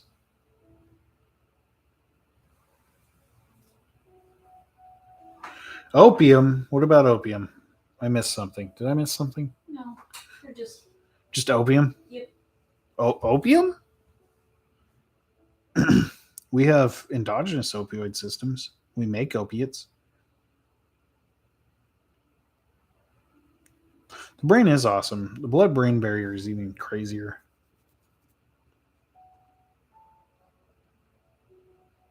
The technological singularity. Yeah. Shoot, Wad Forever showed up in the chat for a second. He didn't actually say anything. He just showed up and then he left. But yeah, he's the AI guy. Terminator type stuff. Yeah, it won't be long now. We just got to wait for Wad to finish up his job, and then, I'll give it another 5 years, and I think we're all dead. I don't know. Dun dun dun dun. You're very welcome. I don't know what I did, but I appreciate you saying thank you. The Lion's Mane recommendation. If you really like that, maybe subscribe to my YouTube channel, and then I can have another subscriber, because I kind of need help building my base over here. All of your base are belong to us. If you do that, I appreciate you. Cyberpunk 2077. That's where we're working towards. Show my Go grab it. I don't know where it is, and I'm all wrapped up. Well, I don't know where it is. I would show you my wife's arm, but she's being lazy. I'm not lazy. I'm actually having some static. That's fine. My wife has a bionic arm, for anybody who doesn't know. I do think it would be cool to work towards that someday in the future. I want to start making really cool prosthetics for people that need them. Aw, thanks, sweetheart. You can tap the electrodes to make it move. Okay. Here's my wife's arm. It's pretty cool. Yeah. Something here today. It's not something you hear every day. Why is it pulsing? Oh, It's dying, but if it's pulsing yellow, it does better. So wow. Look what I can do. yeah. Oh, that's cool. I need to figure out how this works so I can start building these. Oh, is that? Okay. Oh, cool. It's like playing a weird video game that has no purpose, which is basically life. I'm just kidding. Ah. Oh. Oh. Yeah, if you press the button on the back, it'll do different hand patterns too. Different grip pattern. All right. Anyway, Well, that's fun. And she's got some fresh spikes on it.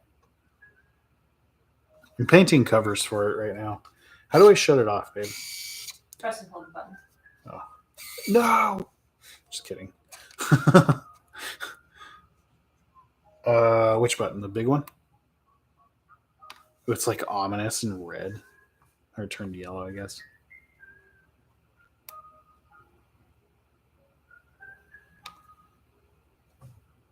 Now it's purple. What is happening? Oh, there we go. Go to bed, arm. Sleep another day. Like someday, when the AI singularity comes, Harm's arm is going to be climbing around here trying to kill us.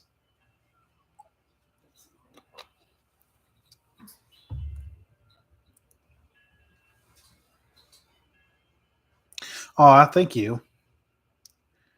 I hope I can live long enough to see nuclear fusion become our main source of energy. Me too. It really can't be long. It really cannot be long. We're finally on our way to electric cars. We're getting rid of fossil fuels. We're doing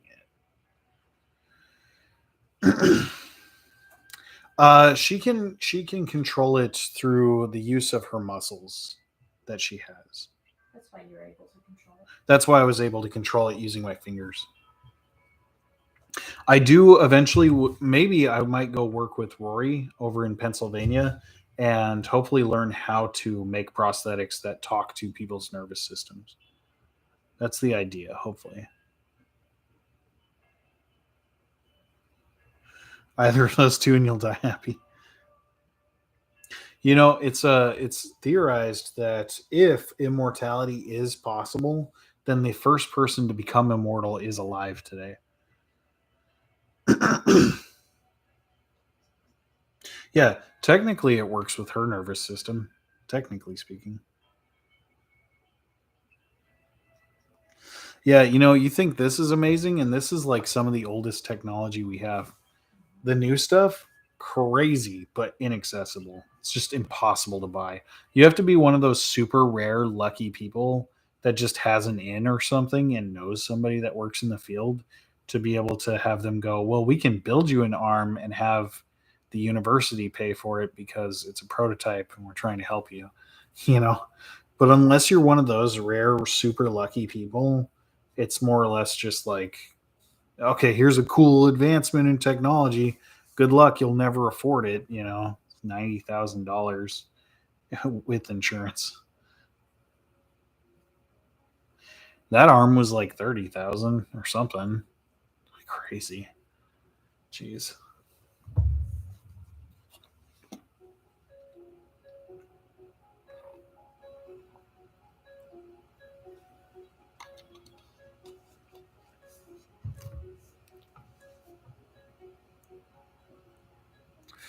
Oh man, we're pushing 3.5 hours. Still going. Yep. Still going. Like, comment, and subscribe. If you like this, I'll make more. Maybe if I can get enough people. Yeah, rock on. Just playing with Harmony's arm. Harmony. Oh man, I'm getting tired. It's almost 11 here. I think it's probably about time for bed. I got to get up and go to work in the morning. I have been live that long. It's been 3 hours and 24 minutes, 25 minutes.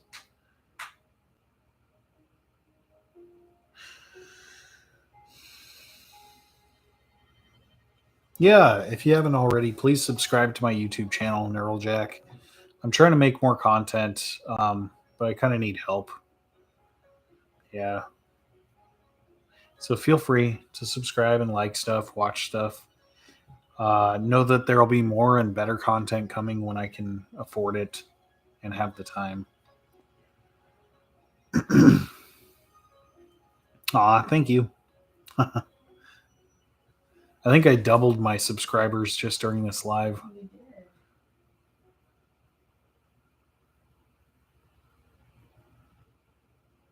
I missed something. What are you saying to me, Kimsta? I feel like it's coded language. I'm so tired. Before you, I think she misspelled neural. Oh, yeah.